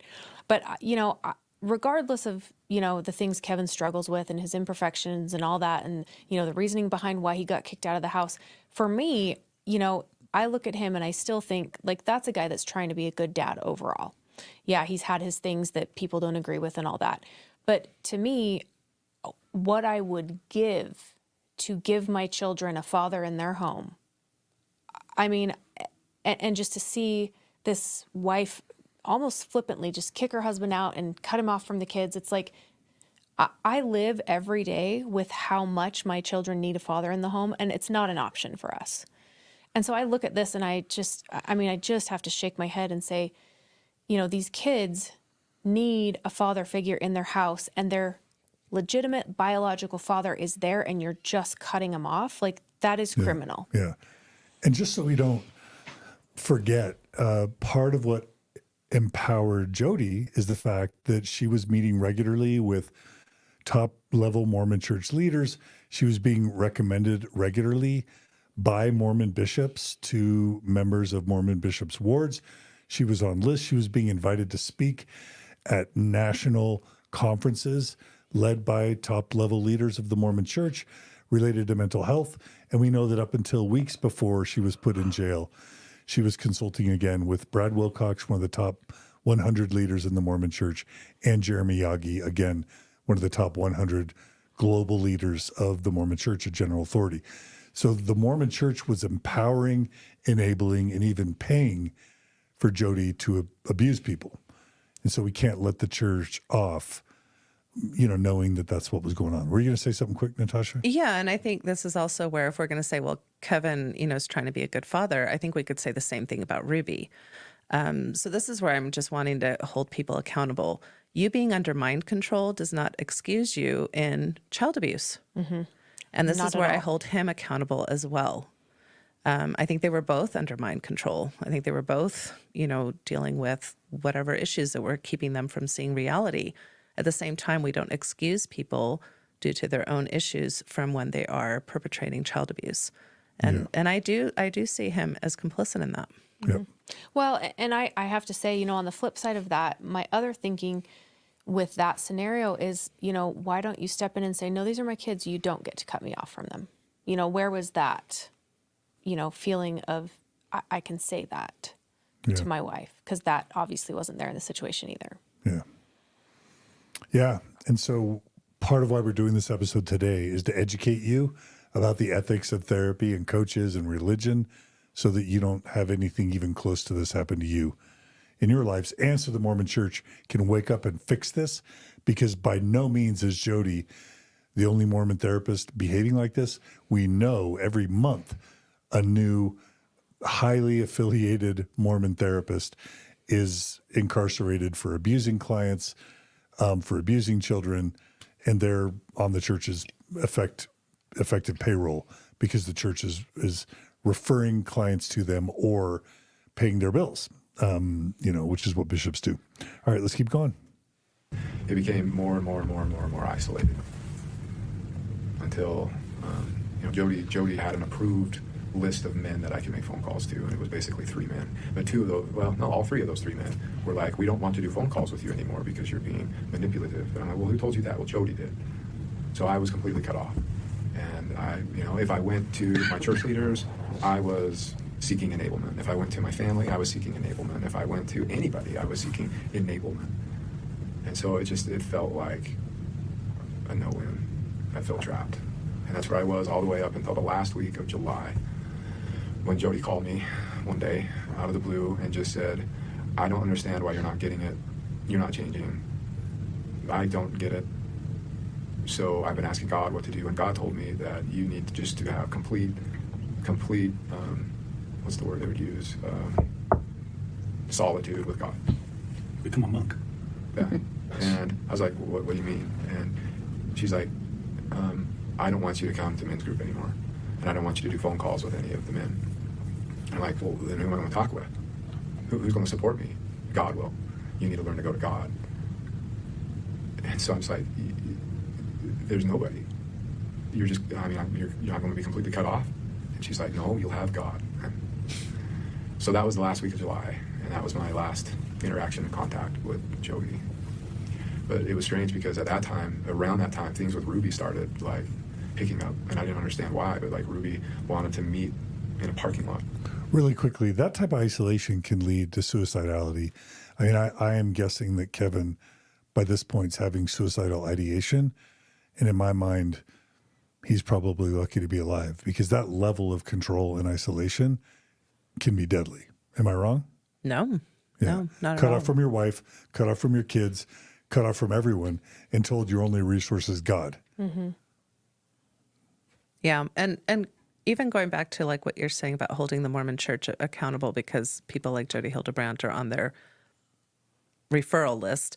I just want to bring up AMCAP, which is the Association of it used to be Mormon, now it's Latter-day Saint Counselors and Psychotherapists. Right off their website, this is what it says.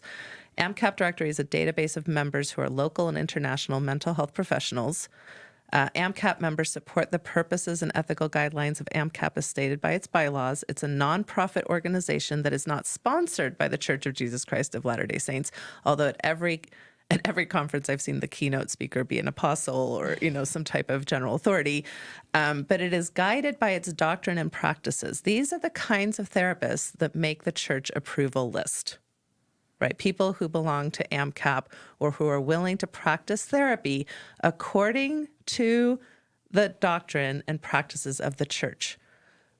I'm like, so now the church is the regulatory board for therapists, right? And so when many years ago, when I considered joining AMCAP and I read all of this, I was like, this is actually unethical. Mm-hmm. I can't join this organization just by my marriage and family therapy codes of ethics. And then again, when I, as a therapist, am trying to practice from a clinical evidence-based practice, especially in the realm of sexuality, well, guess what? I cannot practice by the doctrine and practices of the Church of Jesus Christ of Latter-day Saints, because that's unethical, because they have sexist and, conversion therapy, and they have all kinds of things that are very unhealthy for people from a sexual space. So I just want to reiterate your point, John, that this is a systemic problem. The church refers to therapists that agree to practice in a way that is in accordance with the doctrine, instead of in a way that is according with ethics and evidence-based practice. This is what really needs to end. Yeah, absolutely. Yep. All right, let's keep rolling. And wanted me to sign over titles of documents, like the 2 of our cars wanted me to sign them over to her name. And 2 of you. But I was like, okay, I'm just not, I'm in total compliance mode at this point. Just like, I'm a good husband, you can trust me. And so whatever she asked, like, sign over the cars to me. No questions, just okay. And then another thing, she was like, I might want to do an investment, but I will need your signature. Do you trust me enough that I could get your signature if I wanted to pursue my own investment? Yeah, sure.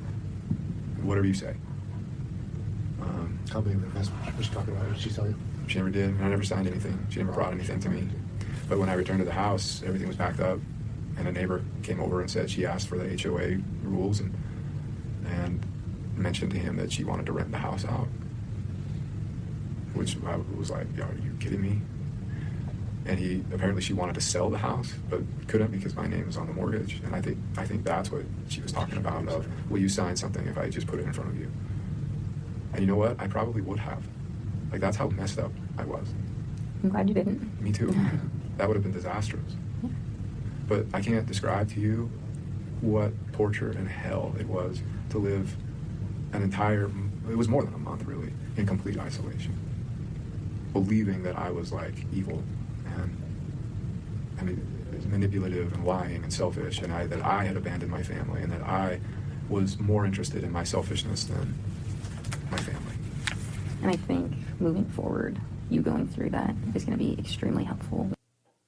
I felt that way because a lot of those are the same words that were used with them, and you're going to understand how they felt, you know. We've already talked about that, Yeah. actually. There's a couple of times we've met, I've said, this is how I felt. Did you feel that way? Like, yes, this is how I felt. Like, when we each confessed to things that we didn't do, I'm like, I confessed to things I never did, but I was so scared. And he's like, that's what I did too. So we connected on that level, you know, and it's crazy that anybody can get to that level of desperation, but we were there.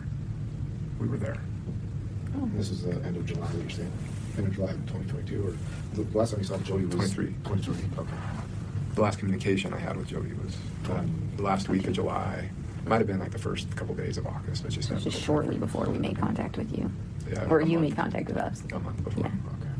So for that whole month, my life was literally wake up, exercise, go to work, pretend everything's okay, come home to connections like workbooks and read scriptures and try to strip selfishness out of my life. Like, go to bed, wake up, repeat every day, boom, boom, boom, boom, boom. I mean, I was so upside down. And my plan was in 6 months, I get to reach back out to Jodi again, and she'll let me back in the group, and then I can prove. Oh, I don't know if I heard a door knock, but it's going on. Might be the kids. Might be. Oh, And we can. has it been an hour? Almost. I told you it wouldn't take an hour.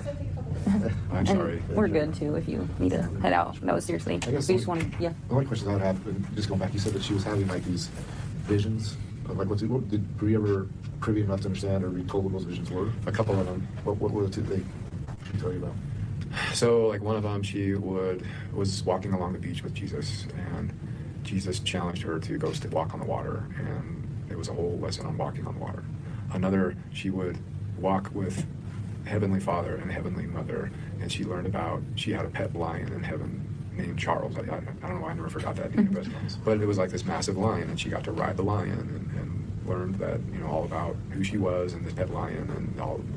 There was another one where there was a lot of satanic ones where when she would go into possession mode, she would talk in like different voices. It was really creepy, but the voices would say, she's ours, we're not letting go, she is Satan's bride, she's mine, I'm going to marry her. You know, so if she was faking it, she believed that she was trying to, or Satan wanted her as her bride. So then you said, just clarifying, so the last time you saw the kids was when you separated that in July, is that what I'm thinking? Of 2022. Do you have any questions for us? No, I'm just really interested in the pen papers. Like, for my own curiosity, I want to know what was going on in all of those little interventions. And I'll look back through the photos because, like I said, we documented everything in the home, whether we took it or if we didn't.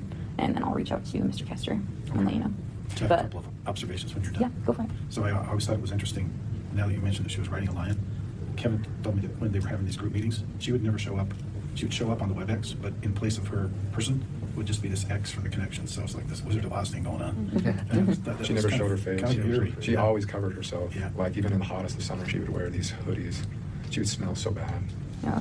She would never bathe, but she was trying to hide her arms and stuff because apparently Ruby told me they were just like mutilated.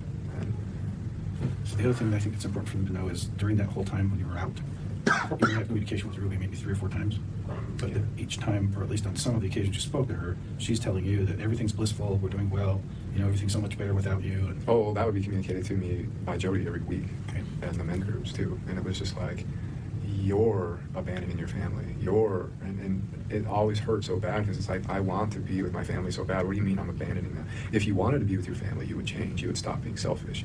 But you keep being selfish, so you want it. And it was just felt like, well, how do I stop wanting it then? It's like, then you must change. Well, how do I change? Well, you got to want it. Well, what? So how do I want it? You got to change. It's just like Perpetual cycle. Yeah, there's no. I tried to find my way into that cycle, and it felt like, have you ever had a dream where there's like a problem you're trying to solve, but you can't solve it, and how frustrating you feel? That's what my life felt like. And as I'm looking back and I'm realizing there was no solution. There was you either had Jodi's approval or you didn't. I wasn't doing anything different than the other men in the group, but they got her approval, so they were praised and they were repenting and they were doing everything right. I, on the other hand, was manipulative and selfish and enabling and all blah blah blah blah blah. And she became like the arbiter of truth, the arbiter of forgiveness, God's own mouthpiece, and it was just messed up. Can I just say, if you study cults, whether it's Keith Raniere of Nexium or L. Ron Hubbard of Scientology, Warren Jeffs or David Koresh, they're never like super handsome, charismatic. They're almost rarely super handsome, charismatic, smart, intelligent, witty people. They're goobers, or they're weird, or they're off. And it's just so surprising to me that like they're describing, I mean, we've all seen videos of Jodi. She doesn't come across with the loving affect.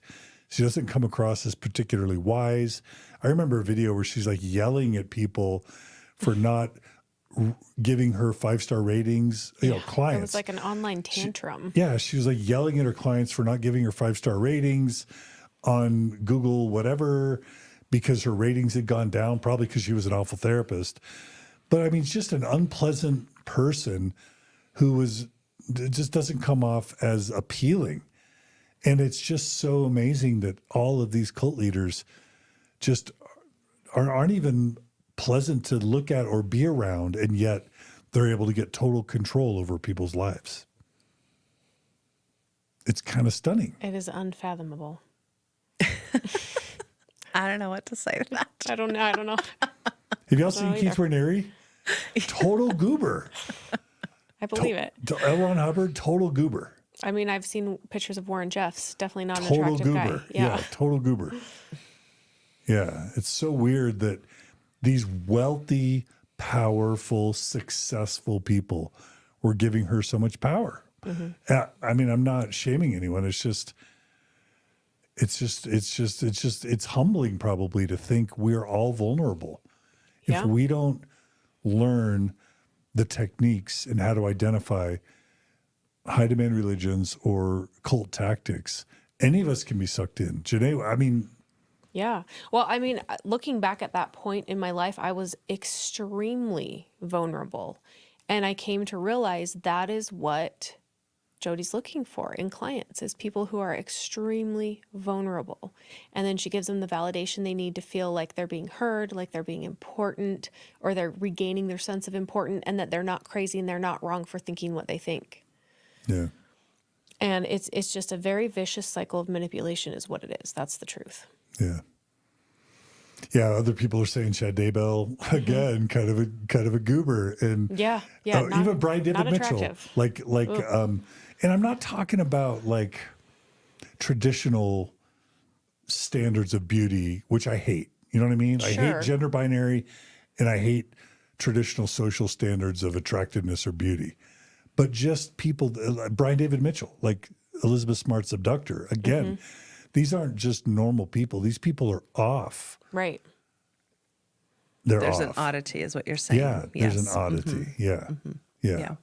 Yeah. One thing, maybe to go on a totally different tangent. Sorry, John. No, it's good. I made my point. I don't know that I have anything to say about oddity, but I think, because I'm noticing too in the comments, there's a lot of things about, him being a father and, holding him responsible as a father. And this is another thing that I think is a systemic issue in traditional systems where there's this really big divide in emotional labor when it comes to the sexes, right? And so we have to understand that in this culture, mothers are really given the responsibility of the care of the children. And fathers are given the responsibility of providing for their family, right? And I think that sets people up, or a lot of families up, for a lot of power struggles either way. Of course, because it's patriarchal, sometimes you have fathers who, even though that's their primary thing is to provide the money, they will also insert themselves into the disciplining of the children and do some very patriarchal kind of abusive ways. But then you also have this kind of like other side where the female is given a lot of that power and decision making, and I see that a lot in this man Kevin, right? It's kind of like, well, I don't have the right. I don't, it's she has the right over the children. And so I just want to call out the systemic issues there when a culture doesn't really teach egalitarianism. Both parents are responsible for the well-being of the children. Mm-hmm. Both parents are responsible for the providing of resources to the children and to the family life, right? And so when we split the both gender, parents should nurture. Both parents children, should right? nurture children. Both parents are responsible for all the aspects of a children's well-being and welfare. So this is where I see it sometimes going wonky on both ways with this power differential, instead of like from the get-go teaching people, no, this is a team effort. Both of you are decision makers. Both of you are decision makers over all aspects of your marital life. Not you decide on the money and you decide on the kids, right? So I just want to call that out systemically. That's great. Yeah. And just noticing too how, Jodi wanted to hold Kevin accountable for his responsibilities as a man, like paying the bills even while he's kicked out, but then cutting him off from the family. And so then it's like, that's creating that division within the gender roles, which is like, let me pick and choose which ones I want you to follow and which ones I don't, while making those gender roles very biased. Yeah. Yeah. Yeah. All right. We're almost done. Well, I'm glad that you're seeing clearly, Coming out of the and I came out of it. Yeah. So, Yeah. One last discussion. So in the home, when the warrant was issued, there was a bag with $85,000 cash in it. And I understand her lawyer, Ruby's lawyer, has all that. I'm not. Which home are we talking about? Ivan's. In Ivan's? In the Ivan's home. We don't know. The money was left where it was left. We didn't take it. This house was secured when we left. We're assuming that Lamar Windward came to retrieve it, but we don't. I can't tell you. Yeah. One of the other people. So here's kind of the issue. That money, she cleaned out their bank accounts. The kids' savings account. Yeah, and yours too, your joint account. Yeah. And that's where that money came from. Mm-hmm. So I don't know if you can have, or if I need to have a discussion with the county attorney. Kevin would kind of like his kids' money back. Yeah. So it would be civilly. So I would go address that. Talk to Lamar and see what those funds are being used for. I don't think he wants to give them up. And I wouldn't either if I were him. Yeah. I think he's using it for attorney fees. Yeah. I don't know if the county attorney is going to be able to separate that out. Unless the judge has already separated it out. Even the county attorney's going to go, it's civil. It's both your guys' money in some sense, and But if you the judge would have to divide that up to where it goes. We can do that. He's a county attorney one. If you did go civil, though, I feel like that would be your fastest route to. It's just dirty what she did. Yeah. She stole money. She stole money from my 18-year-old son out there. And it's wrong. Well, the other thing that you didn't, I don't know, I mean, there's a lot there, but I think they need to know that while Jodi was living in your home, she was also purportedly giving therapy to Chad, and Chad was paying her. And he's like, At that time, 15, we were 16? paying her. Oh, okay. It wasn't until Chad moved out that part of his therapy was he needed to pay for his own therapy. So at age 17, he was paying her $900 a month. Oh my gosh. To get brainwashed. Down at 17? He did. What was he doing for work? He worked at a lifeguard, basically. Okay. Lifeguard supervisor at two different rec centers. So it was like the majority of his check was going to Jodi. He was paying her more than he was paying rent, wasn't he? 3 times as much. That's crazy. not an Obviously, officer. you see her house, and when she has, she's making. There's a lot of money going around. And there's a lot of money. I don't know if we can. Sorry, but we'll say, I'm not sure if we know where that money came from or where it went. Like, it doesn't seem like she's had income within the past little bit. So. Did her book sales, were her book sales? I can't imagine they were. Anyway, I need to get my kids. Yeah, we'll definitely let you go. Thank Thank you so much for your time. I appreciate I it. want to cooperate though in anything related to Jodi and I can help. We appreciate We'll that. reach out to your attorney if that's okay. If we have any questions, we can do a phone or something. Have to be in person. So we can do something. All right. I think that's it. So, Kevin, if you're out there, I'm sure it may get back to you that we do this episode, and we just want to offer you our condolences and you and your children all the healing in the world. And I hope you don't feel like we've been coming at you or attacking you. All of us have responsibility in our lives. We're not trying to say anyone was perfect, including you, but we wish you and your kids the best. So Janae, as also a victim of Jodi, do you want to tell how your story with Jodi ended? I thought that was interesting. How I left women's group. Yeah. Yeah, I just kind of had this realization where I was, coming into myself based really on the teachings that Jodi was teaching us about honesty and, being in integrity. And, I couldn't make all those calls, and I kept finding myself. The 3 calls a day, Yeah, right? the 3 calls a day, being short of that. And I just kind of felt like, and these goals that I'm kind of being perpetuated to make, they're really not goals that I'm really that connected with. And so, and I even found myself lying about how many calls I'd made in a week because I didn't want to get shamed. And then I'm thinking, this is so out of integrity with, I really value honesty, but I'm afraid to be honest because I don't want the backlash. And I'm like, this is not cultivating in me the honesty and the integrity and what I want out of this therapy. So I'm just going to be, really honest. And so when I did my reporting, I said, I made, however many it was, 6 phone calls this week, which is really low. And, I'm not committed to making 3 phone calls anymore. That's not something that I can do. It's not conducive to my life. It's not something that, will work for me. So I just want to be really forthright and honest about it. So I'm committing to make 1 phone call a day. And that I can do, so.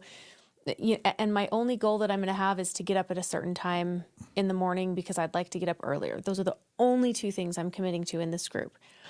And, I thought Jodi was going to be like, oh, great job. You're really embodying the principles. Like you're being honest about what it is that you're capable of. Good, good job. I'm just waiting for these accolades, right? And her reaction was literally shocking to me because, as soon as I said that, she's like, are you open to my feedback now? And I'm like, yeah, of course, and she's like, do you know what I'm hearing? And I'm paraphrasing this now, but it was basically, you're not committed to your healing. You don't want this. You're not, respectable. You're not, it was just basically this whole shame that she's projecting at me. And then the very last thing she said, which this just, sealed.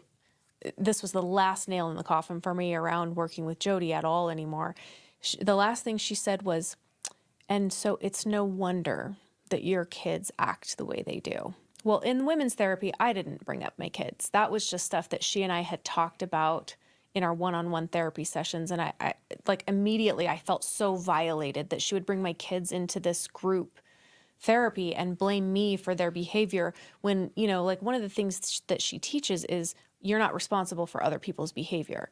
But then it's like now all of a sudden, if I'm not responsible for my own healing by doing what she says I should do, it's now that's why my kids, misbehave, is because I am not committed. I am not willing to do what it takes according to Jodi. And at that point, I was just like, oh my gosh, I can't believe that I just got that reaction. And what I really realized in the end is that in a public setting, I was saying, I'm not going to do what you're going to say. So if she accepted that from me, that means that would give everybody else license to maybe not follow her rules anymore. And so this had nothing to do with what I was committed to. It had nothing to do with my healing and my therapy and what was good for me. It had everything to do with following the guidelines that were set forth by the leader of the group, and that was Jodi, and I was defying that. Yeah. And so that's where that backlash came from. And I'll give 2 quick reactions to that, and then Natasha will give you the last word. But number 1, another rule when you're dealing with therapists, it's never your job to worry about your therapist's feelings. So if you want to fire your therapist, if you want to move on to somebody else, if you're done, if you don't think it's working for you, if you don't even like a recommendation or an intervention that a therapist is offering, you never should feel bad. You never should feel like, if I cancel or if I decline or if I do something else, my therapy might be sad or upset with me. If you're worrying about your therapist's feelings, you need to find a new therapist. Or if they're making you feel like you need to worry about their feelings. You need to find a new therapist, because that's a red flag that they're unethical. You should be able to fire your therapist at any time, and they should just celebrate you and say, how can I help? You want to do something else? This is great. You know what I mean? Mm-hmm. The only other thing I'll just say really quickly is that, to make one more point about the Mormon Church, I just want all of you to think about the fact that Jodi Hildebrandt, even after she had had her license suspended for 18 months for unethical behavior in 2012, before and after the suspension of her license, again, I've made this point, but I'm making a counterpoint as well. She was on the payroll of the Mormon Church, and or she was recommended by the Mormon Church, and or she was embraced, celebrated, and promoted by the Mormon Church at the highest levels up until a few weeks before she was put in jail while she was abusing these children. Contrast that with me getting my PhD in 2015. I'm finishing my clinical and counseling PhD. I'm an advocate for LGBTQ rights.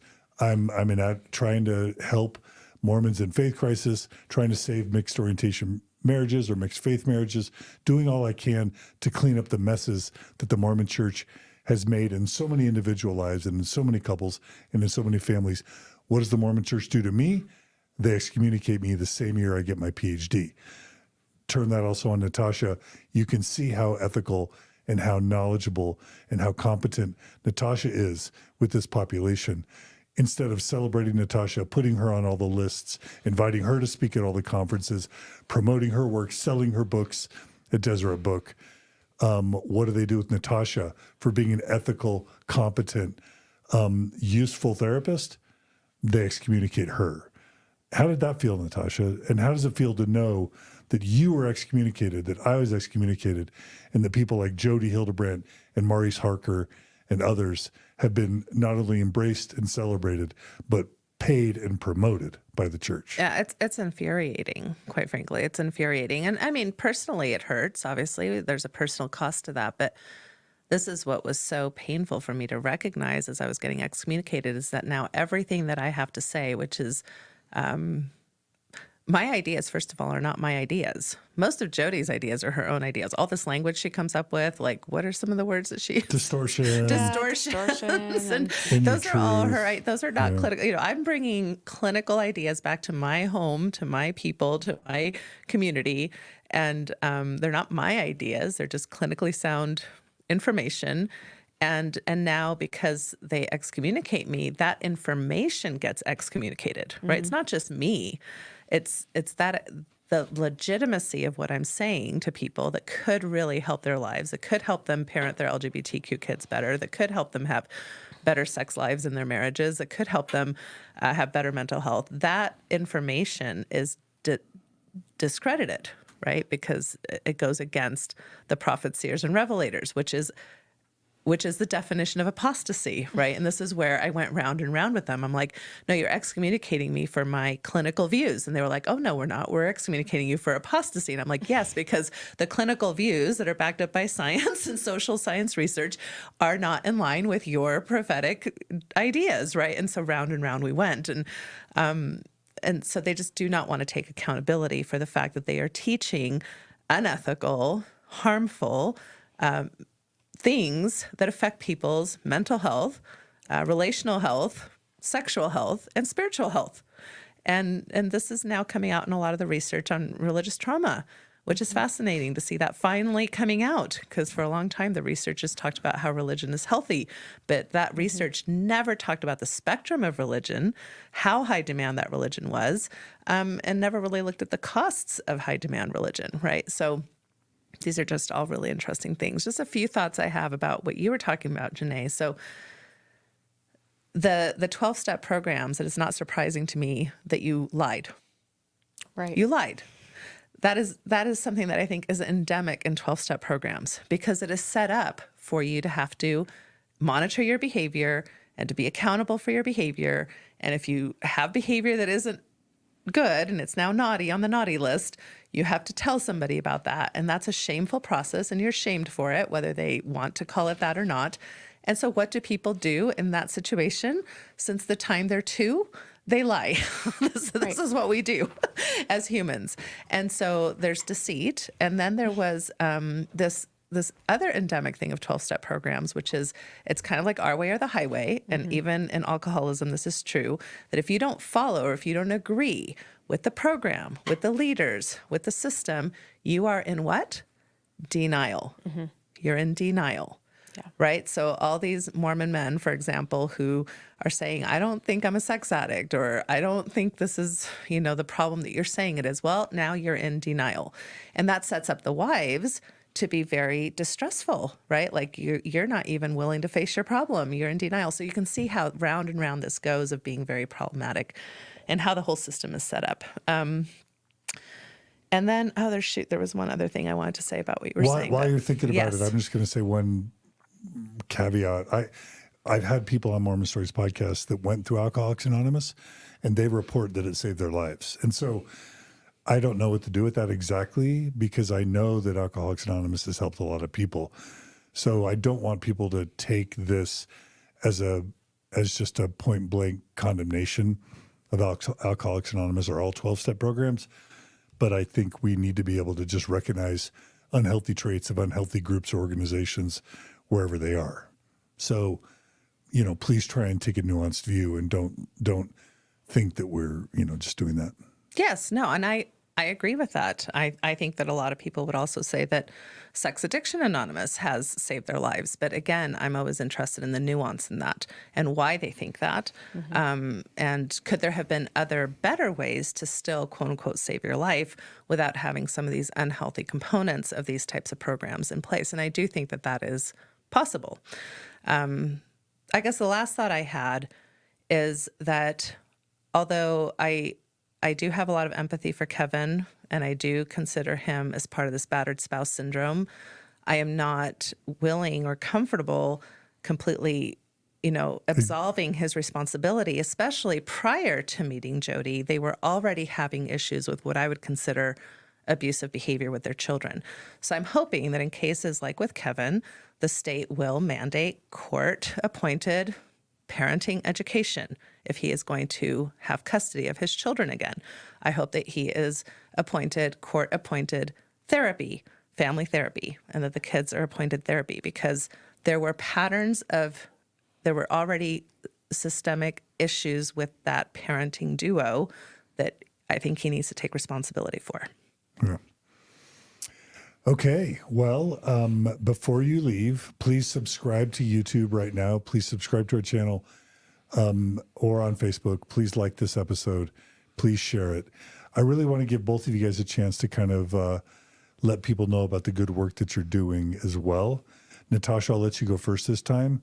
Please tell everybody about our joint effort, and then also about if they want to seek you for marriage therapy or individual therapy or sex therapy, how they do that, along with your network. And then, Janae, I want to give you a last word as well. Okay, awesome. Well, if you haven't been able to tell, I care a lot about sexual shame.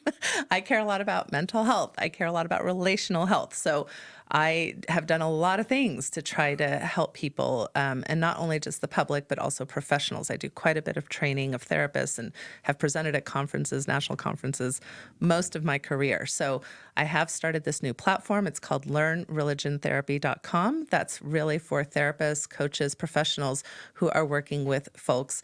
And just like we don't get a lot of training in sex as mental health folks, we don't get a lot of training on how to work with religion. And religion is a huge aspect of people's lives, whether they are religious or come from religion or are going through religious transitions. So John and I are partnering on a 3-hour CE this coming Saturday, which is May 18th from 9 to 12. It's going to be live online.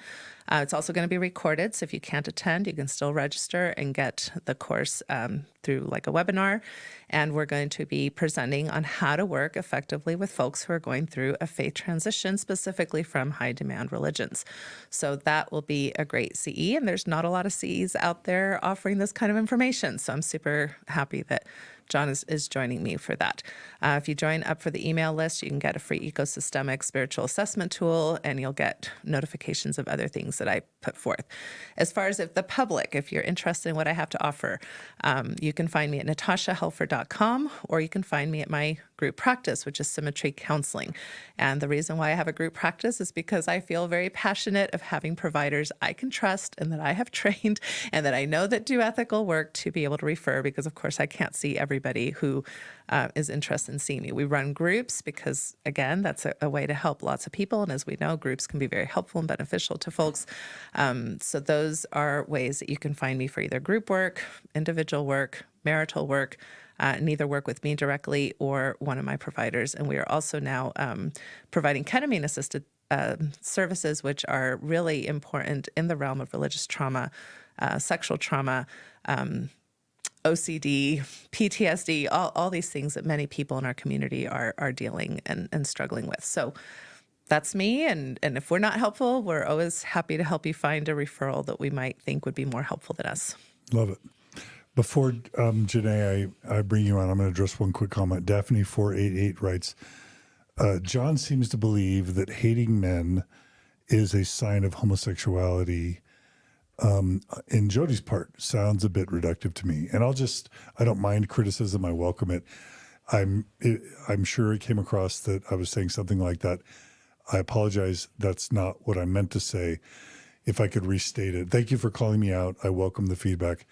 If I had to restate it, I would say that when people talk about Jodi and try to understand what was going on, they often mention a cluster of things. And that's one of the things they mention as they're also speculating about the causes of why she treats people the way she does. So I do not believe that there's a correlation between hating men or women and anywhere being along the gender or sexuality spectrum. I apologize for giving that impression. And thanks for calling me out on it. I don't believe that. Anyway, Janae, you're doing some cool stuff. Obviously, the King of Random is 12 million? How many million? Yeah, 12 million follower channel. Tell us we about do science and education and, fun experiments. So that's our main YouTube channel. And then I'm working on creating a community for building resiliency. And so I have a YouTube channel as well. It's Janae Thompson, or Janae's All That. Spell Janae real quick. Janae.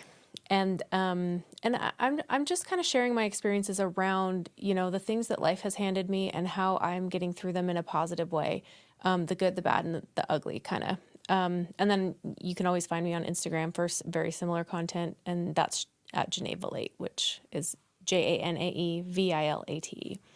But my objective is to just teach through experiences that I've had, that principle of resiliency, and giving hope to myself as I go through things, and anybody else that wants to be a part of that. Beautiful. Thank you so much, Janae, for being willing to be vulnerable and to tell your story. And Natasha, thanks for being willing to share your expertise with our community. Absolutely. Thanks for having us. My pleasure. My pleasure. And thanks for Maven and Julia for helping out with the time codes and show notes and production. Gerardo for the thumbnails and the videography. And of course, Brooklyn does our editing, and our board helps us do what we do. So grateful for everyone who's our donors. This is donor supported. So those of you who donate monthly or annually to the Open Stories Foundation, we couldn't do this without you. And then finally, I'll just add that we lose 10 to 20 recurring donors a month for lots of reasons. People run out of money. They fall on financial hard times. They lose interest. They move on to other endeavors. And that's totally cool. We don't want to build dependency on Mormon stories. However, if you value this content and you want to see it continue, or you want to pay it forward and you're not a contributor, we really need people to step up and replace the donors we lose every month. So please consider becoming a monthly donor if you value this content. You can go to mormonstories.org, click on the donate button, become a monthly donor, and we'll continue providing this content for as long as people value it. So anyway, thanks again for joining us. We'll try and cover more of these true crime sort of things in the weeks, months, and years ahead. We don't do it to be scandalous. We don't do it for any other reason than it's just we want the Mormon Church to be healthier. And we feel like we have an expertise of identifying the Mormon elements to these stories, because journalists avoid talking about religion, and few people have the expertise and or the interest or courage to call out problems with the institutional church or its doctrine or its theology or its culture. So that's what we do on Mormon Stories. We'll do more of it as we can. And we'll also continue to do our long form interviews and our treatments of Mormon church truth claims and history, etc. Thanks for joining us on Mormon Stories. Be good to each other, be kind to each other, and we'll see you all again very soon. Take care, everybody.